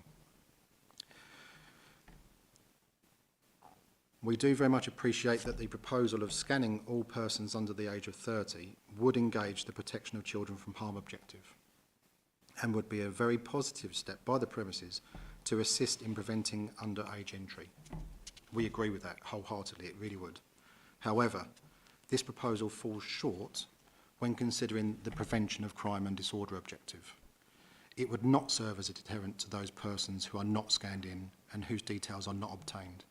It would not target harder the premises from those seemingly over the age of 30 who are intent on going out in the nighttime economy and are intent on causing issues and committing offences. This proposal is lacking in that particular area. This is evidenced by the incident that occurred this past weekend, where you will note we do have details of people involved from the scanning system, and had the premises adopted their under 30 proposal, we wouldn't have those details. So I'm trying to skirt around it and not go into too much detail on that one. So, given time, Kent Police are convinced that the continued use of a scanning system will deter those intent on committing crime, such as those involved in the incident at the weekend. When persons such as those involved realise that the scanning system played a key part in their identification and arrest, it will make them think twice in the future. It may even help prevent such crimes from occurring in the first place. All persons involved, including the victim, are now barred from the premises for life, and presumably the scanning system will show and support that barring, meaning that should they ever try to enter the premises in the future, again, we will not simply be reliant upon door staff memory. The system will provide that backup and confirmation of them being barred. We only see this as a positive, and this is why we believe the scanning system should be a condition of entry for all persons, not just those that appear to be young and under 30. I would just like to touch upon a couple of areas before I finish with regards to the document that's entitled the Casino Room Statement. So section 27 of that statement states that the premises were the first in the county to achieve the Kent Police Licensing Savvy Award. For clarity, Chair, this is not a Kent Police Award. It is indeed a Home Office-led initiative which works alongside the police service with a view to deterring and reducing crime and makes premises safer. Whilst I genuinely do commend the premises for achieving this award, my understanding is that Kent Police were not involved in the assessment process that led to the award. I only mention that for clarity. Like I said at the start of the presentation, we fully accept and appreciate the positive steps and measures that this premises already undertake, steps that I am sure have led to them achieving that licensing award. Section 48, Chair, of the statement mentions that the police would periodically do iron track drug testing at the door.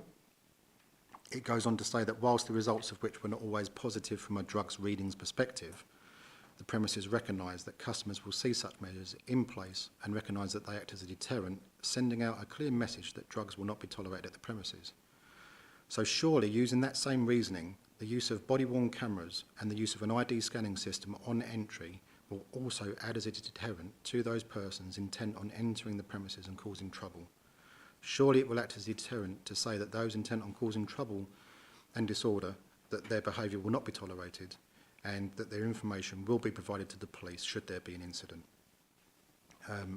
Section 22, 47, 56 and 57 of that statement all reference the Safer Medway partnership and the premises connection to the use of that scheme.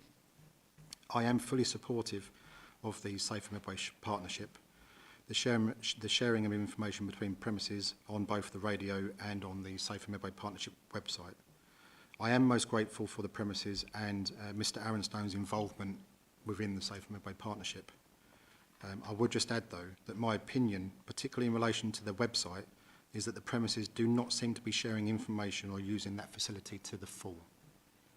I have not conducted a check since submitting our application for review, Chair, but I did prior to submitting the application for review, and there appeared to be little information posted on that site by the premises. I would encourage the premises to use that site more frequently. Section 62 states that the premises has 81 CCTV cameras in total, which I do appreciate is a vast amount and is very good. But having read the minutes from the 2016 hearing, it suggests that the premises had a problem at that time with mobile phone thefts. The premises stated that they felt the scanning system would have been little value back then in deterring the mobile phone thefts, and instead the premises were intending on installing over 100 CCTV cameras to deter crime at the premises. Clearly, in this case, we are trying to deter more serious matters than mobile phone thefts. The reason I raise that point, Chair, is that the premises have 81 cameras and have fallen short on the promise previously made to the panel in 2016 where they said they would have 100. I just wanted to raise that for clarity. Kent Police firmly believe that the implementation of our proposed measures will undoubtedly assist with the promotion of the licensing objectives, in particular the protection of children from harm and the prevention of crime and disorder. Now, the proposed measures support the multiple strands of the nationally recognised 10 principles of crime reduction, and those include target hardening. Sorry, were these in the evidence? Because I don't know where they are. Could you refer me to the page? I believe we've made mention to them in our anyway, the proposed measures support the multiple strands. I'd like you to take me to the page where you mentioned them, because I would have looked it up, and it could be that I've missed it, sir, but so apologies if I've missed something, but and again, if I've missed them, I'm not familiar with it. I'll apologise in advance, but I'm sure I've put them in.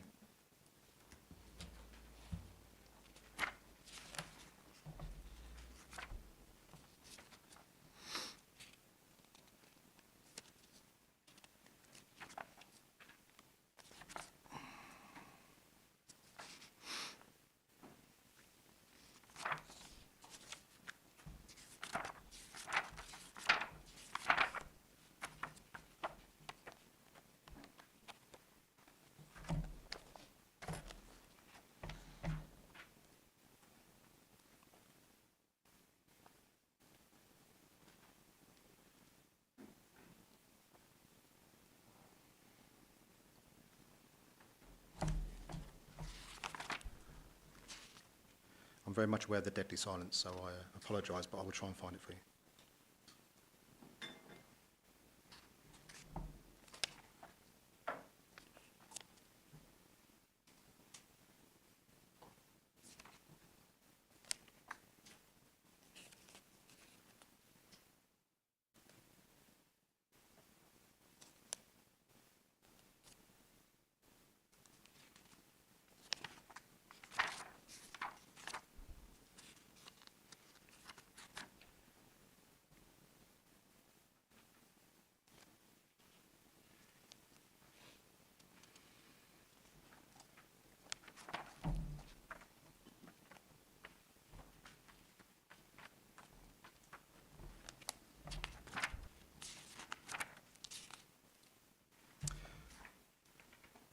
Okay, I found it. I found the page. So, in our application for review document,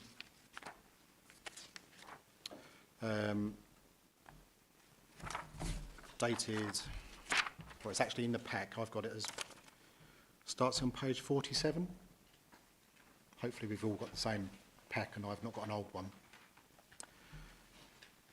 But it's in my, it's in Kent Police's original application for review documents.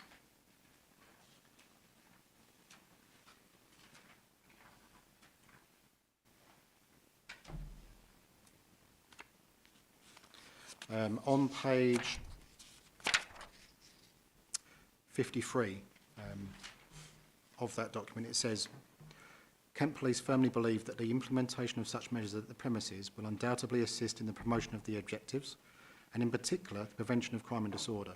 They support multiple strands of the nationally recognised 10 principles of crime reduction, including target hardening, access control, surveillance, increases in chances of being caught, and deflecting offenders. Yes, and just to add to that, Chair, yes, some of the proposed measures would assist Kent Police in the detection of crime, which in turn will also help prevent future crime. Thank you for your time. I apologise that it's taken a very long time to get to this point, but I welcome questions from yourselves and from the premises. Okay, thank you, PC Hunt. PC Smuts, did you? No? Okay. Okay, in which case we'll come to the objectives then. So it's time for questions to the police now. So if anyone's got any questions. So I do, thank you.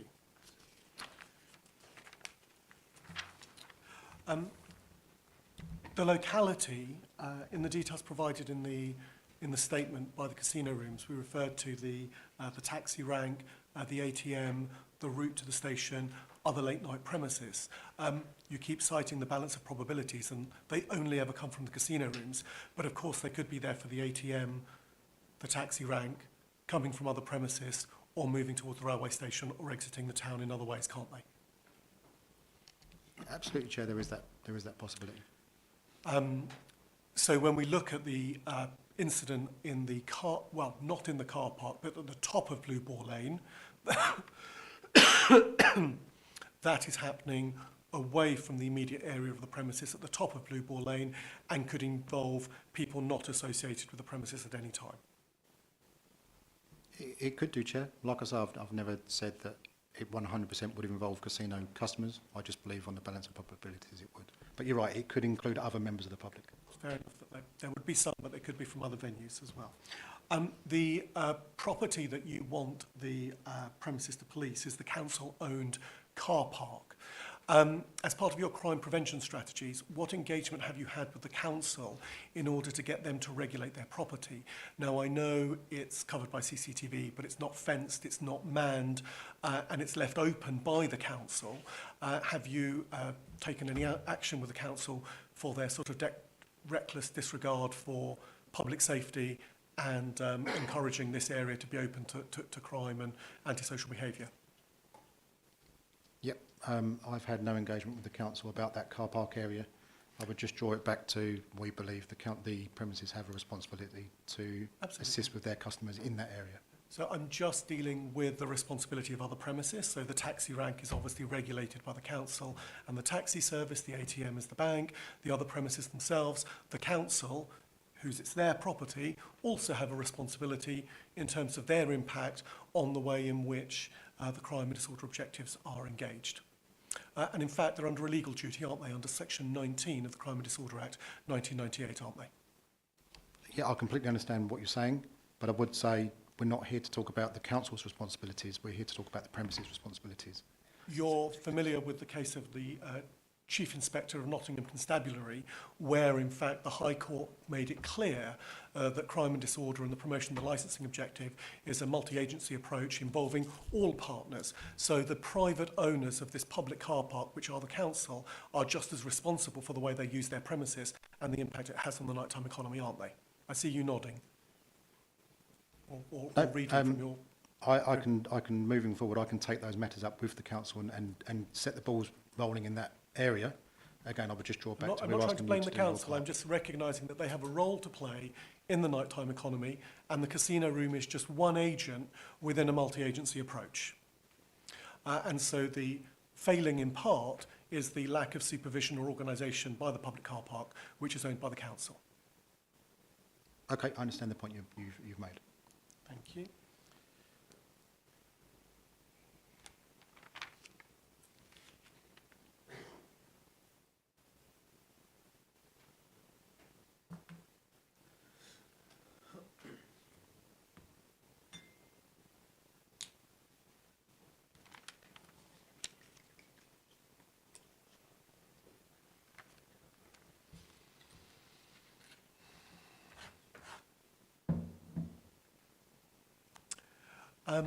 In terms of these three measures, body-worn cameras, ID scans, and patrolling the outside areas by SIA, this is one of, is it 4 premises that in recent times the police have asked for these particular conditions to be imposed on premises licences, either by way of reviews or minor variations, isn't it?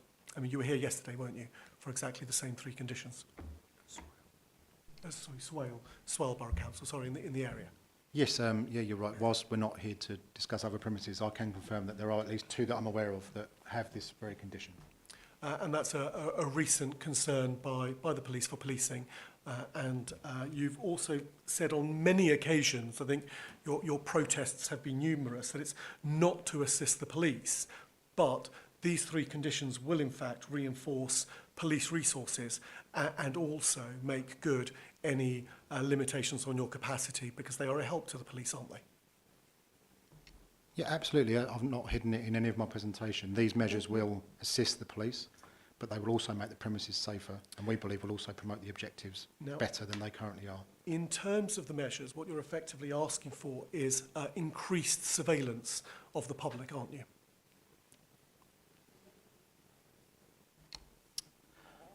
I wouldn't say an increased surveillance. I think we just want you to have an increased deterrent to prevent offences. Well, let's just think about that. You are asking for surveillance. Firstly, you're asking for everyone to carry identification, so you must show your papers before going into the club. So that's a form of surveillance, isn't it? Okay, I can agree to that. Secondly, the premises has 81 cameras which surveil members of the public the whole time, don't they? Yeah, that's correct. And now you're asking for up to additional 18 body cameras. Now, just for a moment there, body cams collect sound as well as images, don't they? Yep, that's correct. And they do so in the very personal space of an individual, don't they? They do indeed. And up until the present moment, you were asking them to be continually in operation, weren't you? Yes, we were. That's correct. So what you're effectively asking, both in respect of these premises and as a general police licensing policy, is for the increased surveillance of members of the public. No, I can understand that that's the case, yeah. Now, in our submission, we refined your condition by reference to the Information Commissioner's Code in terms of surveillance, ID scans, body-worn cameras and so on. Have the police, both in terms of this particular premises, but also the wider policing policy in Kent, have you undertaken a data protection impact assessment? For this particular premises? For this premises and your general policing policy to impose these conditions on the wider community and the nighttime economy? No. No. Okay, that's very generous of you to answer no. I didn't quite expect that. But you are aware that there is specific guidance by the Information Commissioner in respect of ID scanners, particularly guidance on the use of ID scanners in pubs and clubs. Are you, or is that a no? No, I'm aware of that. Right, so you've read it and are familiar with it? Yeah, I'm familiar with it. And in terms of the Data Commissioner's information, I think it was updated just this February 2022, in terms of the surveillance principles in respect of pubs, clubs and the nighttime economy, you're familiar with that? I would just... I'm beginning to wonder as to why you're questioning my understanding of... Well, you're effectively asking this council to impose increased surveillance, and there are very clear data protection principles, and I'd quite like to know what assessment you've made. You're a public body. The clear guidance that you tell us you're familiar with tells us that you're required to undertake a data protection impact assessment. And you've very fairly said no, particularly because in the guidance which you're familiar with, we're told that body-worn cameras shouldn't be used indiscriminately. They shouldn't be recording at all times. They're a big violation of people's personal space. They should be used judicially in accordance with the data protection principles. And I'd just like to know why the Kent Police don't feel that data protection principles apply in this case. Presumably, I'm going to assume that you've undertaken a data protection impact assessment. If you haven't, are you willing to go away and do one before asking for these conditions? I would just draw you back to say it's not for me to show you my understanding of those policies. If you disagree with the request that Kent Police are asking, then by all means state that to the panel. But I don't believe that's a question for me to So just by way as an aside, I've already drafted, in part, the request of the Data Commissioner to investigate this matter. But what I'd like to know is why, when the Data Commissioner tells enforcement agencies like yourselves, the police, and they provide clear guidance and tell us how to carry out a data protection impact assessment, why to carry out a data protection assessment, why the Kent Police don't feel that they should follow the guidance of the Information Commissioner. Yeah, I'm afraid I don't know how to answer that question. I'm not going to be drawn on that anymore. So. Well, I think that's really disappointing, sir, because, of course, this is public guidance. It's available. We all know about the data protection principles. I'm pleased to see that your legal advisor, of course, is nodding her head. And, in fact, I'm going to ask you yourselves about your data protection impact assessment because your 200-page policy fails to mention data protection once, despite this increased surveillance that's been asked for by the police. They've not read it. I'm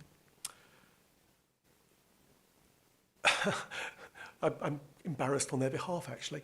You know, how can they justify this? We know what the data protection principles are. They need to be justified. They need to be a clear aim. And in fact, there are clear examples in the guidance which relate to body-worn cameras. They talk about audio. They talk about being in the face. They talk about the significant impact on data breaches. I'm quite concerned that the police as a public body are admitting effectively a failure to follow the Information Commissioner's guidance in this regard. Well, I mean, we have that failing clear. I guess, I suppose I'd better move on, unless the police want a moment to collect their thoughts and think about their sort of wider public law and policing duties in respect of surveillance and the importance that the Police Commissioner attaches to avoiding effectively a surveillance state, which I think might once have been called a police state, which is what effectively you're being asked for. Do you need some time or shall I carry on? Please do carry on. Oh, so that's disappointing. You're also familiar with the Section 182 guidance. You're required to have regard to it, as in fact are the committee, aren't they? Yes, we have knowledge of the 182 guidance. I tried to ask this actually, but you're familiar with the principle of proportionality that sets out in the Section 182 guidance, aren't you? Yes, we're aware of proportionality. And what does that say? Off the top of my head, I can't recite it, I'm afraid. So the fact is that licensing conditions should be tailored to the size, type, location and characteristics of the activity. It should be alive to indirect costs, particularly the costs to licensed premises. Have you thought about the costs when you've had your wish list, which is, as we've established, a general policy of policing, which is to impose ID scans, blanket body-worn cameras on the nighttime economy in your policing area? Have you undertaken a cost assessment of the impacts that this might have on the nightclub? Yeah, absolutely. I am aware of the general cost implications that it would have on your premises. I'm also very much aware of the cost implications that you suggested at the hearing in 2016. So I'm familiar with the basic figures and the basic costings. So, sorry, what are the basic costings? What do you think the basic costings are if you're familiar with them? How much does it cost to initially set up a body-worn cam of this kind of capacity? Again, I'm not going to get drawn into So- my knowledge or understanding of Well, you're familiar. You're the licensing officer. You've just told told us you're familiar. You're also familiar with paragraph 9.12 of the section 182 guidance, which said that your evidence should be able to be subject to the scrutiny which we're doing. But in terms of this scrutiny, you're telling me now that you don't want to give me the figures that you're familiar with.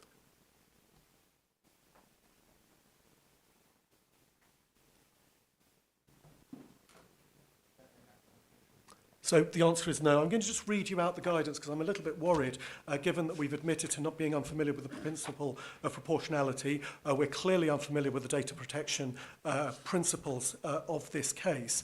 The Section 182 guidance says, obviously, the police are, at paragraph 9.12, are the experts on crime and disorder, but it remains incumbent on all responsible authorities to ensure that their representations can withstand the scrutiny to which they would be subject at a hearing. What you're doing is you're refusing to answer my questions about costs, despite having said that you have all that information, so you don't want us to scrutinise you. Is that what you're saying? You're basically saying, do as I say, and I'm not going to answer any of your questions. No comment, Governor. No, again, I'm aware of the cost that you've stated. I'm aware that you've told us how much it would cost per year to have these systems, and I don't understand why you're asking me what those costs are, because you've already written them in your own representations. I don't understand why I need to answer those questions. But have you assessed those costs and the impact of those costs and the likely indirect impact in accordance with the proportionality principle set out in the Section 182 guidance? I have assessed those costs in relation to the incidents that we're trying to prevent, and I believe the prevention far outweighs the cost implications. Thank you. Now, we've all been supplied, I'm not going to refer to it, and I'm really grateful that we managed to have this entirely in public. So I will follow your lead and be very careful. But the members have the weekending report for the local authority. On the 3rd of June, police resources were insufficient to deal with an incident at 11:15, and you radioed the casino rooms and asked them to help with the Blue Ball Lane public car park. Is that correct? Sorry, can you remind me of those dates, please? Friday the 3rd of June, so it's the weekly report on the, the weekend just gone, the Jubilee weekend. At 11:15, Town Centre CCTV had an issue and police were struggling to detain 3 males, and in order to get support and backup, the CCTV asked for support for the casino rooms. Is that right? Yeah, I'm honestly unaware of what you're suggesting. Genuinely have no... You've seen the no report. knowledge. You've not had an opportunity to check this report then, or cross-reference. I won't ask you questions if you haven't, in terms of the Chris and the CAD for the weekend. I'm not familiar with the... Other than the... Other than what we've given, other you've than not what you've cross-referenced provided, that. I'm very much aware that those records exist. All I would say is, from our own perspective, we was in a licensing hearing much the same as this all day yesterday, and I haven't had a chance to read such documents this morning. So, honest answer is I'm unaware of what happened yesterday. That's fine. If you've not had a chance to check them, perhaps I can ask you this more general question. In terms of acting as a support and as an aid to the police, for incidents that go beyond the casino rooms and beyond its immediate concerns, the casino rooms does provide that support to the police and has done so consistently, hasn't it? Yeah, absolutely. It has provided assistance to us in the past, and I'm sure has at the weekend. So when earlier you make the suggestion that it makes me wonder what else has not been brought to the attention, that's highly inflammatory and inaccurate, isn't it? I don't believe so. So what evidence? Sorry, if I may proceed. That remark was made in relation to the 13th of March. Yeah, in relation to the incident with the gentleman with the leg injury, yeah, whereby the our understanding was that the premises advised the family that they had no knowledge as to how that incident occurred. Now, the CCTV would suggest otherwise. It would suggest that the door staff, at the very least, were very much aware how that incident occurred. And that makes me question what else has not been... Well, are you asking what else has not been disclosed on the 13th of March, or are you saying there's a general campaign or policy to hide things from the police? It just raises a doubt that perhaps wasn't there beforehand. Is there any evidence for that doubt? Just on the fact that they advised the family that nothing happened or they couldn't find anything when clearly there was evidence to the contrary. Is this the CCTV that you described as very difficult to observe, very unclear, and you couldn't see the full incident? No, this is that incident, but it's also the incident where he was carried down the stairs, he was handed to door staff, where a member of the public explained to the door staff, I've just seen this man be assaulted, and the door staff left that man on the doorstep and then subsequently claimed to the family that they did not know how he received his injuries. So let's just pause there. My question was this. The video that you played showed the incident, and you said it's not very clear, it's in the foreground, they're surrounded by people, you mentioned the flashing lights, and it's not clear, so you couldn't see an incident. Now, that's a matter for the CCTV coverage, which I accept as a legitimate concern. But if someone were doing a cursory view of that CCTV, it's not necessarily the case that they're trying to cover something up. It may be that they couldn't see it clearly in much the same way as you couldn't see it clearly. Is that correct? Sorry, Mr. Constable Hunt, I'm just asking you. I can ask your colleague questions in a moment as well. The reason I was going to pass my colleague was that he actually made those CCTV inquiries of the premises and probably in a better position to answer than I am. Okay, but I'm just asking you what you saw at the moment, and we'll ask about his inquiries.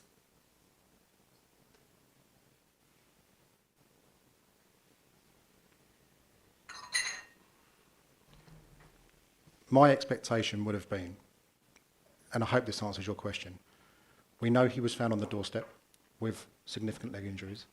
And yes, the incident, if you like, the actual assault is very difficult to see on camera. But what wouldn't be hard for the premises to have done, in my opinion, he's found on the doorstep at a certain time, is rewind that footage and trace those steps back up to that incident upstairs. Yes, they might not have captured the incident because it is quite hard to spot. But if they had rewound that footage, they would have found and gone backwards. They would have ascertained that he was put on the doorstep by door supervisors, that he was carried down the stairs and given to door supervisors, and that he was carried across the dance floor as a result of an incident that occurs or is hard to see. So that's my concern, that the premises appear not to have taken that step and tracked back from the footage that they did have. I hope that answers that question. It is, and there's footage of 81 cameras, and so we understand that. But other than your concerns about the 13th of March, there are no other concerns, given that the premises provides you with risk assessment, it provides you with weekly reports, it provides you with CCTV, it provides you with backup when you don't have the capacity and you need the help. You know, this is not a premises that suggests they hide things from the police. I agree. That remark was made purely based upon that assessment of that CCTV for the leg incident. And this is also a premises that has taken your suggestions and tested them. It may be that they don't agree with you in terms of the operation, but in principle, we agree with you, don't we? Yes, in principle we agree, just not on the numbers. In fact, I'm just going... Sorry, Constable Smith, I'm aware you were itching to say something. I don't know if that now would be a good time, or has your colleague answered my questions? We're both entitled to answer.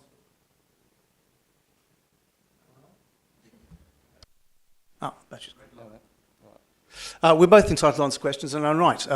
You asked a question of the team, and I was entitled to answer. However, you insisted that he did. Ask away, and we'll see what we can do. If I can't answer it, he can, but he's well entitled to, as I am, to answer for him.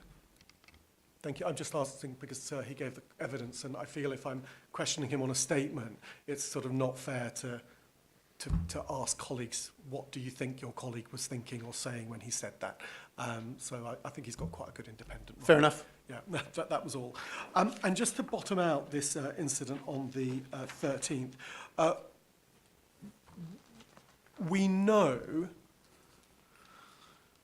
And I'm going to try and match your eloquence and care, but we know that the victim with the knee injury has particular personal vulnerabilities, doesn't he? I think I won't say it any higher than that. So you and your colleagues will see in the supplemental witness statement by the victim's mother, it's detailed in that, and I won't go any further than that. We know that he was with family. We know that this vulnerable person, because of his circumstances, was drinking with his family member and that they lost each other. And the alarm was raised when the family member returned home without him. That's when Mum started to get worried. And we also know that the victim himself was involved in an altercation that, despite the 81 cameras, we can't capture. Yep. So he's as much a perpetrator as he is a victim. I think it's impossible to say if he's a perpetrator based on the CCTV footage. Is unclear. That's the suggestion, and we're But here in the it's realm fair of to say that he's involved in an incident. He's involved in something that may or may not be his fault, and may or may not be linked to his vulnerabilities. We're aware that someone in a protective capacity carried him out, maybe a friend, maybe not, but we're not sure about that.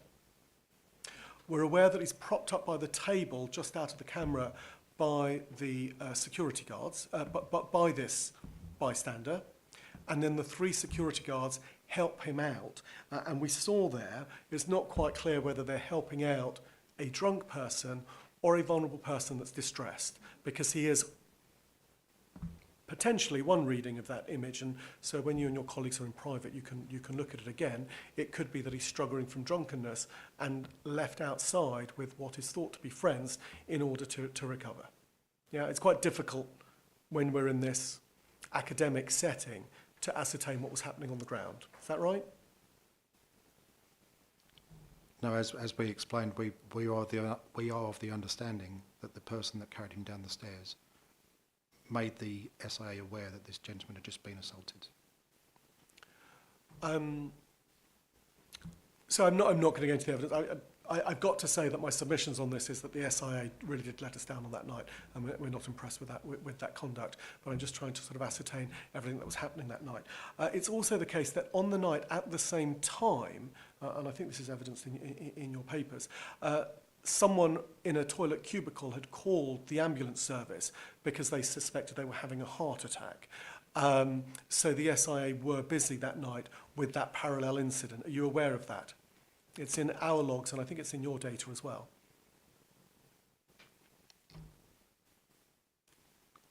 No? It doesn't spring to mind, if I'm honest. Okay. So the fact that the ambulance service are there is because they were responding to this gentleman that had called, and so that's why the ambulance service were there. And in the short period of time that he was outside, the ambulance service intervened because they were there for someone else who then declined the call. And the person with the heart attack, in inverted commas, ended up sleeping it off in the first aid room and then went back home.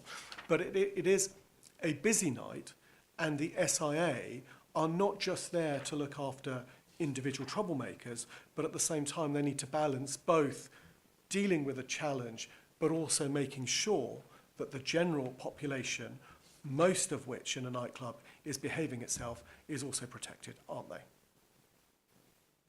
I can understand that why that So would be the case. when we lift this one incident, we have to put aside the personal factors, which are many and particular, and indeed harrowing in this occasion, and look at the mechanics, don't we? So on the night, there were CCTV. There was a first aider if they were requested. CCV coverage was available, and I think part of the delay was that we had requests for the wrong date and time. But everything we had, all 81 cameras were scoured, were they not? So that we could glean whatever information we could for you. So can you repeat the question? The overall measures for the club in its entirety were in place on that night, weren't they? Full SIA, full reporting, first aid room, staff, everything was in place. Yep, my understanding is that all that was in place. Okay.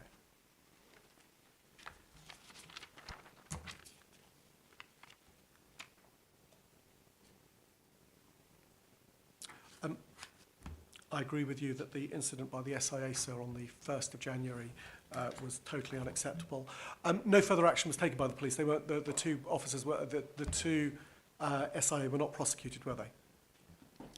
No, I think if you read the redacted documents, the crime report and the CAD, it would explain that as a victim, didn't want to pursue the matter any further, so decision was made not to interview or deal with those two SIA staff.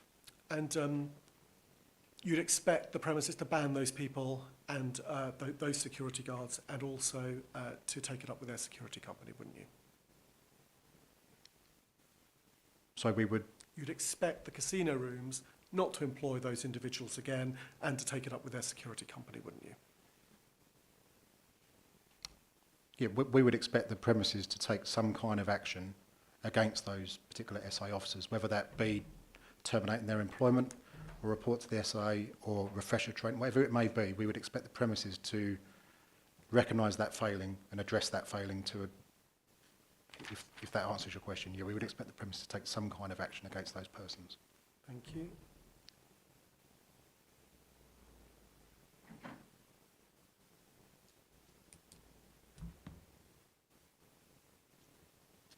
I just want to also, I think this is the last incident I'm going to look at because the questions otherwise are generic. The 6th of February incidents, that's the one where I'm calling it for shorthand very unattractively, the air biting incident. But on that, the evidence you showed us showed full SIA deployment and engagement. CCTV was available. The first aid was given, the offender was detained, and the victim was safeguarded. And that effectively is what you're asking for from a licensed premises, isn't it? Yep, exactly like I've not shied away from. There are many positives to the way that the premises do deal with some incidents. Like you say, they safeguarded the victim, they detained the offender. Our criticism in this case is that no details were obtained of that offender prior to allowing him to leave, especially after such a serious incident. But he was detained, so you had him, and you have his details. No, sorry, he was detained by door staff, not by police. He was detained by door staff after the incident. My understanding being that the door staff spoke to the victim, who said, "I don't want anything done about it." So the door staff allowed the gentleman to leave, the suspect to leave. And was not detained by police. And as you've demonstrated, your approach is that if the victim doesn't want to pursue a complaint, you won't take any further action either, will you? Now, as you can see with this case, the victim did wish to support prosecution, and unfortunately, because of what we believe to be premises failings to obtain those details, we don't know who that suspect is. There was a missed opportunity to have identified him. And of course, the role of the SIA is not to detain, is not to collect information for police investigations. Their role is, in fact, to maintain and provide a safe environment. What you're asking them to do is take their eyes off the ball and the general protection of the populace in order to effectively fill in police duties, which you can't perform or indeed shouldn't be performing. But if your proposals and your approach would be adopted, it would mean that the SIA would be involved in lengthy engagement with individuals, taking them away from the general population of the nightclub during the nighttime economy, wouldn't it?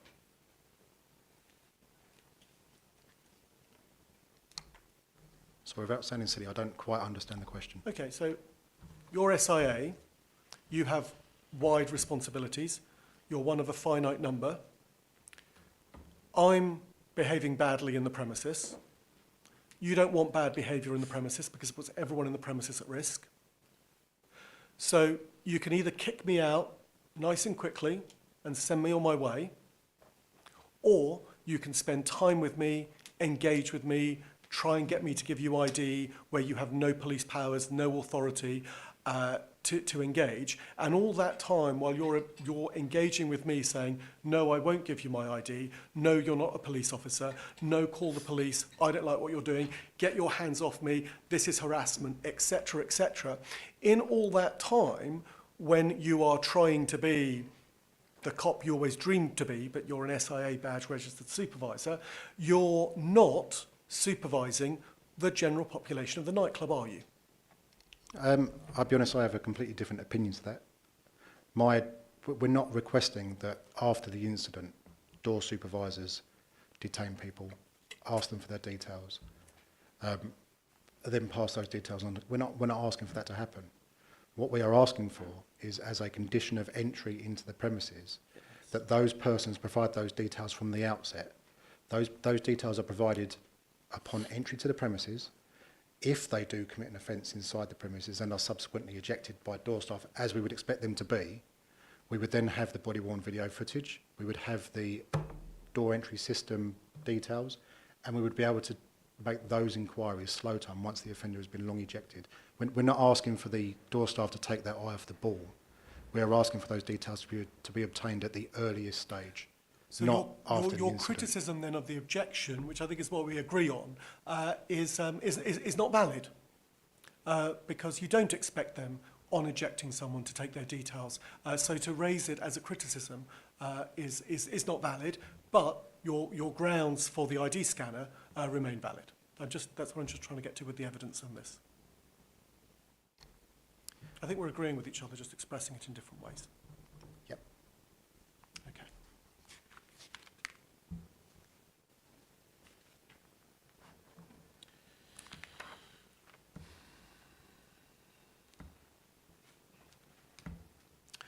In terms of the details on and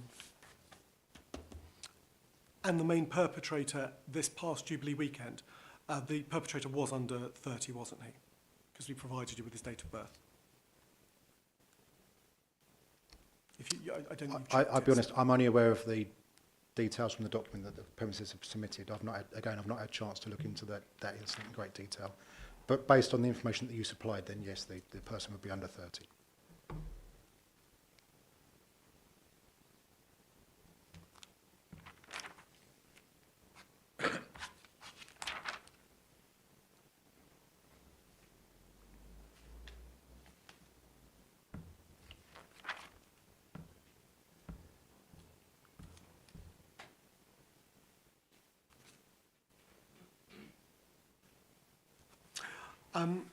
And just on the IDs, we've got the incident of the 17 and 16-year-old girl, and also in testing our ID scan, we've demonstrated how easy it can be for someone to get fake ID, and in fact, the role of local knowledge, the vigilance of the SIA, is what enabled us to get this young man rather than the ID scanner. So there is a role for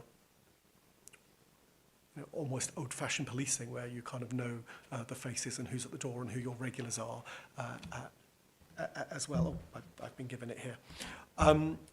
So there is an important role to be played in terms of local knowledge and interaction with your patrons, isn't there? Yeah, absolutely. We would never say that the old-fashioned way, as you put it, is redundant. Far from it. What we're trying to suggest is that there are times when the old-fashioned way hasn't necessarily worked. There are times when the old-fashioned way has failed and underage persons have gotten into the premises. So we're asking for this additional measure as a backup, if you like, to support that current old-fashioned way that's already taken place. I hope that explains that. Thank you very much, sir. I don't have any further questions. That was very helpful of the police officers. Thank you. Okay, great. Does anybody else have any questions? No. Okay, great. So we'll come to panel members. Do you have any questions for the police? Mark. Thank you. I did have quite a few, but thankfully through the lengthy Q&A there, I got rid of quite a lot. Just trying to get my head around this ID system. I'm not aware of it and how it works, but you said there's a lot of underage people getting in with fake IDs. So does this system pick up every fake ID? Because I believe that they're actually very good. They have holograms, etc. So what is the success rate of picking up them? On the body cams, you're asking still for every SIA employee to have a body cam. How does that work if one's not working? As we've seen today, the laptop didn't work, so technology doesn't work. Does that mean that the club opens with less SIAs than it should have? Do they work with less? Does it mean it doesn't open at all?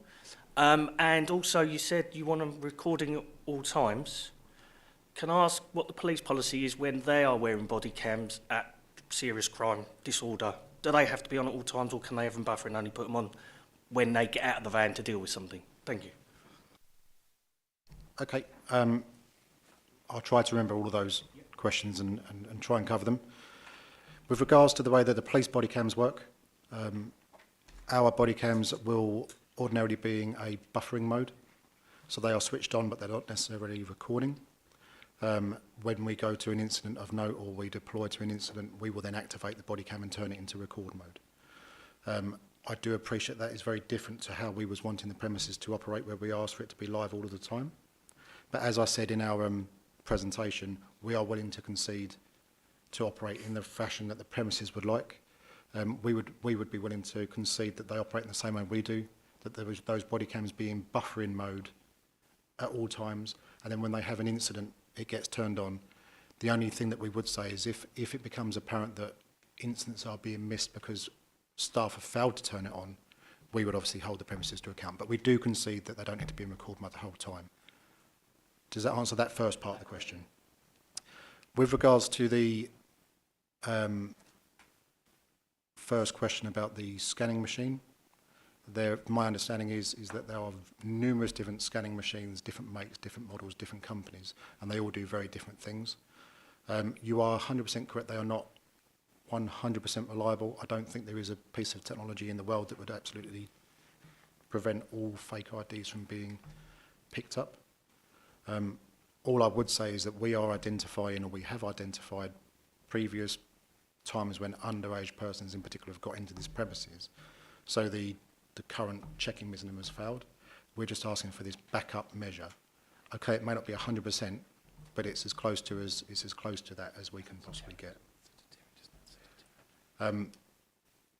Adding to that, whilst it may not be 100%, as we've said throughout the whole thing, it is very much a deterrent. I'm generalising, but a young person is far less likely to try and have their fake ID or try and use a fake ID, knowing that chances are, on the balance of probabilities, it's going to be rejected by the machine and they're going to be turned away. Same again with the body cams. It very much would be a deterrent as well as evidence capture and stuff. With regards to your question around if it was to be imposed that everyone had cameras on, or like everyone had a body cam, and one of those was to be 40, what would happen then? My answer would be that we'd have to build into that potential premises licence condition a fail-safe for that very exact possibility. Whether that licence condition be worded in such a way so that if one or two is to become broken, that they be repaired at the earliest opportunity and brought back to working condition, but they'll be allowed to operate with that. All I'm trying to say is we can build that into the premises licence condition to account for that very scenario.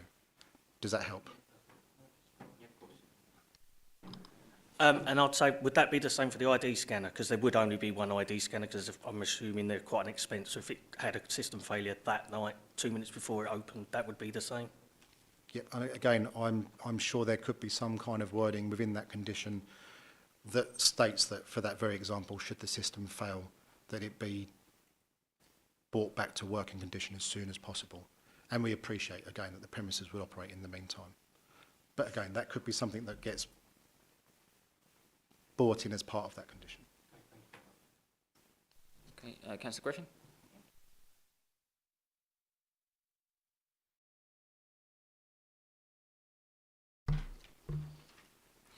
I wondered, when the casino rooms are open, how often are the police called by the general public? Do we know? You know, for incidents that's happening in the car park maybe? How often do the general public phone you? Again, Chair, that's a very difficult question to be answered because, as I said in my presentation, I don't come to you today armed with stats and figures of all previous crimes. I only come to the ones which we felt were relevant and pertinent to what we was asking for. So I'm afraid I can't answer that question. Any more questions, Mark? Okay, yeah, Councillor Printer. Yeah, sorry. Patrolling the car park, what exactly do you expect the SI officers to be doing at this if they do see an incident? Do you want them to police it themselves and break up these fights, or is it just a reporting back to you? I'm just trying to get clear what they are doing at this time. Thank you. Speaking from my own perspective, we would never ask for a door staff or an SIA staff to put themselves in a position of harm, if you like. Our expectations would be that door staff would patrol the outside space for a set period of time prior to the premises closing, so they're out there early, if that makes any sense. As we know, there are various levels of conflict. Sometimes just a mere presence is enough to stop an incident from happening. Sometimes just the sight of a police officer in uniform or an SIA officer outside in a high-vis tabard would be enough to make someone think twice about causing an incident or starting a fight. So that mere presence is the first step. Should obviously that then materialise and an incident start to develop and, for example, people are starting to get a little bit heated, then there's verbal communications. We would have an expectation of door staff to be trying to intervene, trying to use their verbal communications and instruct people in different directions, trying to calm the situation down, trying to diffuse it. If that situation was then developed further, yes, we would ask that perhaps door staff try to intervene and try to separate people that are fighting. But if it got to a point whereby door staff were putting themselves in a position of danger, I would have no worries at all if a door staff was to retreat back to their own safety, to report what they're seeing onto the police, report it onto council CCTV, and to become a witness. I don't wish to portray this image that I want door staff to put themselves in harm, because I don't. I just want them to be out there, to be visible, to be that presence, to be that voice that says, go home tonight, guys, come on, no trouble outside. If you do, you're not coming back in next week. To be that voice of reason and try to prevent some of these incidents from happening. Try to be that deterrent. And this is all what we're talking about today. We're all just trying to talk about that deterrent and preventing crime and disorder. Yes, it's not going to prevent all crime and disorder. We know that. We live in the real world. But if their actions out there, being out there early, stops 2, 3, 4 incidents from happening, excellent. Does that answer the question? Just to sort of follow up on that piece of answer, so you're asking for the SIA to be deployed out there. Are you asking for additional SIA for the casino rooms to supply additional or their own? Did you mention 8? Someone mentioned 8 SIA. Are you talking about removing some of them from the club and putting them out on patrol? Yeah, just to offer some clarity, in some of the videos that we've seen, I know we haven't shown all of them today, there's been incidents outside in the car park that have occurred from 3 o'clock onwards. Some of those have been at 3:05, 3:10, 3:15. And whilst on some occasions, the door staff do appear to be out there early and do appear to be out there from the outset, on some of the occasions there's no door staff to be seen. I think in one of the examples that I showed you on the footage, door staff don't appear on the scene until 3:22, and that's some 15 minutes after the incident has already kicked off, if you like. So we would just like 2 door staff from the premises, or a number of door staff from the premises, to go outside early. Be outside as those people are starting to leave, and be that early intervention, because at the moment sometimes it appears that the premises are being reactive rather than proactive. Does that answer the question? Yeah, no, that's great. Any more questions? No. Okay. So we'll move on to the next part then. So I'll come to the objectors to. They've already had their. So you're coming first, and then they'll come after you, if that's okay. Chairman, sorry, I just wanted to make you aware, one of the people supporting the premises has to leave at 2 o'clock, so I'm not sure whether we would get there in time, whether you wanted to adjust the... Okay, that's fine. Is that okay? Yeah, if you're happy with that. Yep, okay.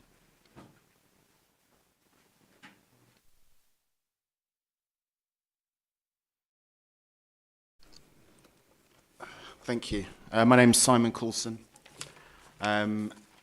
And I'm here as an objector to the review. It's kind of in two capacities, really. The first is, and they're both personal capacities.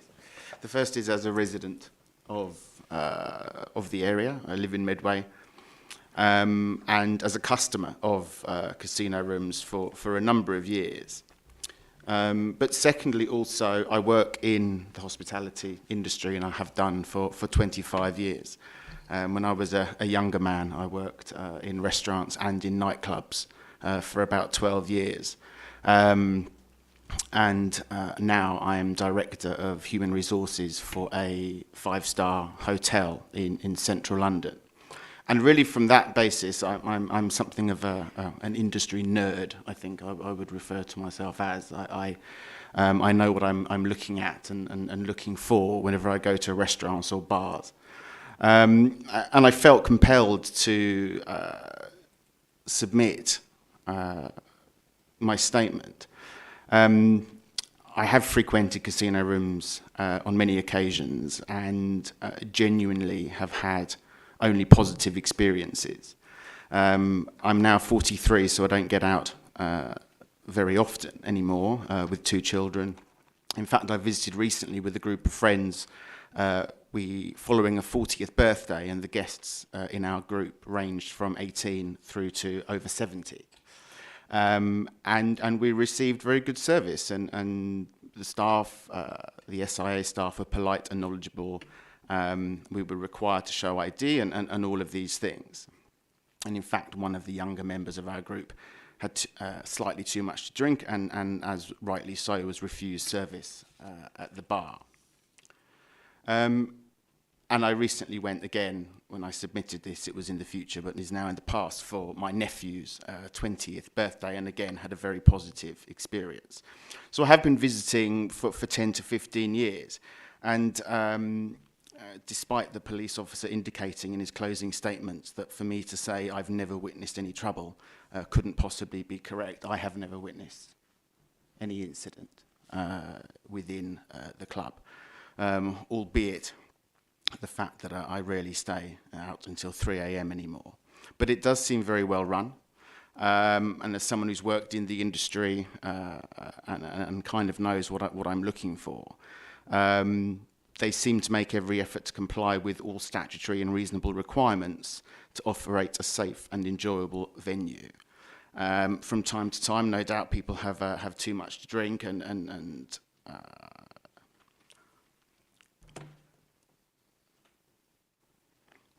perhaps don't behave as they should, but I can assure the panel that this isn't something that is unique to this venue. And as I say, I work for a luxury hotel, and where our guests spend in excess of £800 a night for a room.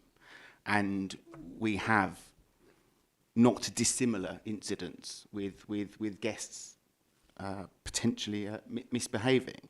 And, you know, we have cause to ask guests to leave and to have them removed as well. So it's not unique. And when we check guests in, we take their passports, we have their details on file. And regrettably, this doesn't particularly act as a deterrent sometimes, especially when there is alcohol involved. You know, and I have examples of these. In fact, we had a regular guest who's been staying with us for many years, spends a lot of money, came back to the hotel just last week at 2 a.m, having been to a party, forgot his door key that he needed to get through the front door of the hotel, because we lock the doors after 11 o'clock, and proceeded to kick in the glass panes in the door before the night manager could come and let him in. And these things, you know, and that's criminal damage and so forth. But these things happen everywhere. All we can do as a business is to mitigate as best we can and in line with the law against these. But I suppose my point is that you cannot mitigate against every circumstance. And, you know, some of the incidents that we see, say we're in the West End, and in fact, I would say on the odd occasion where we have cause to phone the police, generally that trouble is caused by people who are not residents of our hotel, by people who are passing. In fact, we had an incident recently where some, shall I call them youths, managed to get through a fire escape and onto the roof of the hotel. And it was only when the police themselves came into the hotel and asked if we knew we had people on our roof, were we made aware of it. And of course, the police were very good and they helped us to get them down. You know, these things, I'm not sure if they act as a deterrent. I suppose my point is that they happen everywhere. And I think that we should also take into account recent global events. I think post-COVID, people have been in lockdown for 18 months, 2 years. And I'm not talking about the venue being closed. I presume it was closed for a considerable period of time. I know my business was closed for nearly 12 months. You know, I think that after being locked down for the best part of 2 years, I think a lot of customers are perhaps inexperienced. Certainly there's people who are 18 now who are, or rather in their 20, who this is the first time they've been able to go out. And I wonder whether there's an element here of people just blowing off too much steam that will calm down. But my understanding is that the venue's always had a good relationship with the police and with the council. And from what I've heard today and from what I've read in the evidence, they do seem willing to enter into a compromise, perhaps, with the police. And it strikes me that it would, given the fact that they seem willing, and that their counter proposals, to me at least, seem reasonable, to at least allow them to give that a try and to see whether what the police are saying, that these things will act as a deterrent, is actually the case. It's certainly from when I visited the premises, you know, they seem to make every reasonable effort to ensure a safe and secure environment. But no hospitality venue can legislate fully for every eventuality, because the people are people. You know, in my experience, again, as a customer, it seems to be a very well-run venue. I know from working in nightclubs in the past that it's a very challenging space. You know, people who, again, the police officer used the expression, people who are intent on committing crime, and he also said intent on causing trouble. I think if people are intent on doing so, they will do so, regardless of what measures potentially are put in place as a deterrent. But anyway, I think that, you know, I think that late night venues such as this serve a purpose in the community. I think the alternative is more people on the streets potentially causing trouble. So, you know, I think as long as venues engage with the police and engage with the council, that they should be prepared to reach compromise. You know, and ultimately, this venue and many other venues, and I include myself in this, we're honest hospitality professionals. We do our best to abide by the law, and to do our best to mitigate against, what eventualities that there may be, especially in an industry that's been decimated by months of COVID restrictions, and we're really only just coming out of it now. So we've borne the brunt of COVID. Many businesses, and again, I won't speak for casino rooms, but I know for my own company that I work for, we've lost millions and millions of pounds in the last 2 years. And I think there is also that cost implication, but it strikes me that that there is potentially compromise that could be reached. But as a customer and as a resident of Medway, I've always found the venue to be very well run and safe. I'm at an age now where my friends' children are now visiting the venue, and I haven't heard anything negative from that. Yes, thank you. That's all I have to say. Great, thank you very much, Mr. Wilson. Ms. Evans, did you want to speak now as well? Sure. Okay, Yep, thank if you. I'm able. Thank you. Thank you. It's a bit nervous, but I'm here. My name's Lucy Evans. Thank you very much for giving me the opportunity to come here to talk today. This is something that's very dear to me. I know it's a club, but there are particular reasons behind that. I feel I need to give you a little bit of an example of my background. At the moment, I'm an incident commander in a global banking company. As you would have known from films and everything, the banking sector is very heavily into their nights out and drinking and that sort of culture. I say that because whenever we do go out, I never feel as safe as I do when I come back down to casinos. You can never really relax, and I think that's because casinos may be my hometown. It might be that aspect of it. I also feel that I need to stress my career before that was in the Royal Navy. I was an informations and communications specialist. My last deployment was out in Mogadishu to install top secret communications on NATO ships that were going near Somalia. I say this because obviously that is also a very tense environment to be in. And as the forces, when they go out and they have fun, as you guys will know, when you go out as a team, when you're going out drinking and socialising, it can get a bit rowdy. And my point behind this is, firstly, I want myself to be taken seriously because I'm very aware that I have pink hair right now, but that's a different matter. But secondly, when you're out in a crowded environment such as the Navy, you're around sailors, big drinkers, you get a second sight for when there's trouble. And there's always trouble with sailors, as you can imagine, the drinking and the fighting. I don't get that, or maybe I've lost that, maybe it's been a while when I go to casinos. I've been going there for a very long time.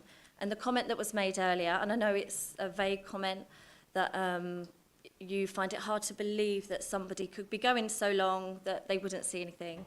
I probably, sad to admit it, probably go around 100 times a year to casinos. It's my local, my friends go there, I enjoy it.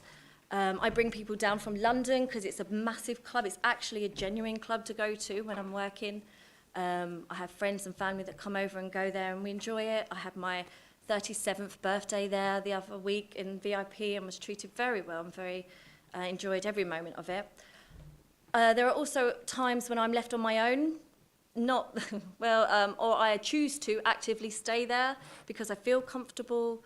I genuinely, hand on heart, have not witnessed, maybe I'm lucky, I have not witnessed what we saw on the screen today. But thank you for showing me that. You've made me very aware, or more aware, of certain situations that can occur, especially the fact that people are walking around Medway with knives in their backpack up and down the high street. That's quite unsettling.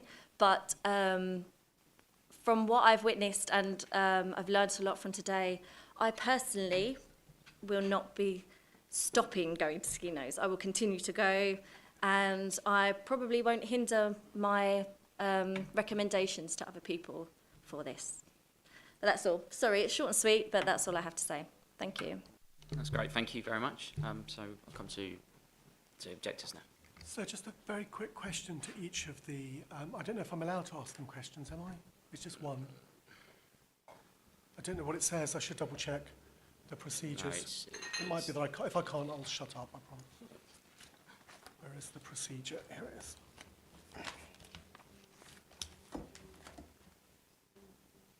Okay. Yeah, that's fine. We'll let you. Yeah.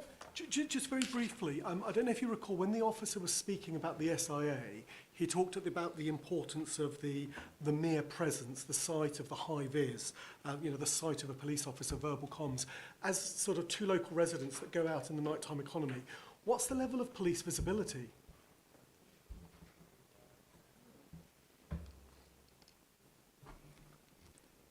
Now there's a question. Can I? Yes, please. Yeah, sure. So This is actually a conversation that I had with my partner recently because we just come back from New York and the police are rife there. You see police cars, every 5 cars down the street there's one parked up. And we actually commented that I'm from Gravesend and we don't really see a lot. And thinking about it now, I personally do not see a lot of, from memory, police activity or presence within Rochester High Street. Sorry.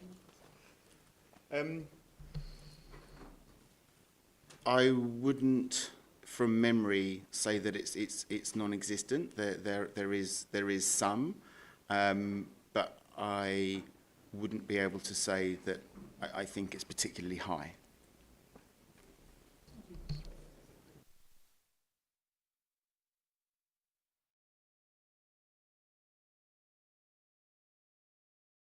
Okay, so it's now your turn to. So thank you. Sorry, I was just sort of taking a moment thinking you've got sort of the real voices of the local community, and now you're back to legal voice. So apologies for that. But sir, it does remind me. Well, firstly, let me just check you've got everything. I'm pretty sure that you do. You've got the additional material. In that, I refer to more logs. I don't think they're controversial, but they are all available. I've also referred to all the certificates, and there is a folder with I think there are 200 odd certificates which are available for you here.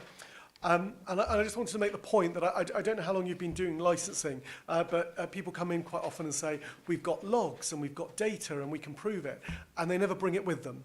And quite often, it's never there. And in fact, one time a client of mine was asked for some data, and he was so assiduous, he went back and got it, and it predated even being opened. But that's not a client I commend to you. But we have all that information available to you. The other thing we've done is because some of us might not go out into the night economy as much as we used to. Sorry, there's a pause. That's okay. Sorry, I just wanted to check. The objectors, can I just check whether anybody else wanted to ask questions of the objectors? And if not, if anybody has objections to them leaving at this point, I just wanted to ask before. Chair, are you happy with the objectors? Perfect, thank you. So you've had the brochure. It's got pictures on everything from patrons, event. Significantly, it gives you a sense of the layout, the outside, the staff, the directions. You know, the level of CCTV. It's quite easy to talk about CCTV and think, oh, it's the sort of little black box on the ceiling. But the level of support that goes behind that is particularly important. The reminders to people in the premises in terms of safety, spiking, drinks, awareness. You know, I can't imagine people sit in front of the sort of safeguarding posters and think, oh, this is interesting, I'll have a read. But it provides a really important nudge and creates a culture. Those images also flash up on TV screens that are located across the premises. And the premises doesn't shy from warning about drugs, about spiking, about predatory behaviour and so on. And it has done so for a considerable period of time. It has the first aid and welfare room, it has the backup policies and all the training that you would expect from a venue like this. And you also get a sense of how ID is checked, how the individuals are interacted with, how people are searched. And I'm very grateful to the officer for accepting that the hands-on approach, the personal approach, is just as important as handing your card into a computer and it saying to you whether you can come in or out. So you have that with you. They're all available. And then the late submission that you have is the weekly reporting that we do every sort of Sunday night, Monday morning, which gives you the details of the Jubilee incident. We're all referring to that in a general way, but in that you've got issues around refusals, fake IDs, how many customers were asked to leave, lost and found, the assistance that we provide to back up the police, details on our perception of the incident that we observed. And we can only actually report on what we observe. And there is that full names and dates of births which are provided, and those details are there for you. There's nothing additional. So, sir, just by it's very easy to get caught up in the drama of a review, the human story, the soap opera presentation, and that's not to belittle what is happening in these individuals' lives, which can have an impact, whether it's the proprietor, the employees, the patrons, or indeed any victims of antisocial behaviour, crime or disorder, or any perpetrators of that. But what we're required to do in this exercise is not get caught up in that drama, but it's in fact to undertake a very forensic and very particular investigation. The investigation is not how many calls are made to the police. It's not how many prosecutions there might have been.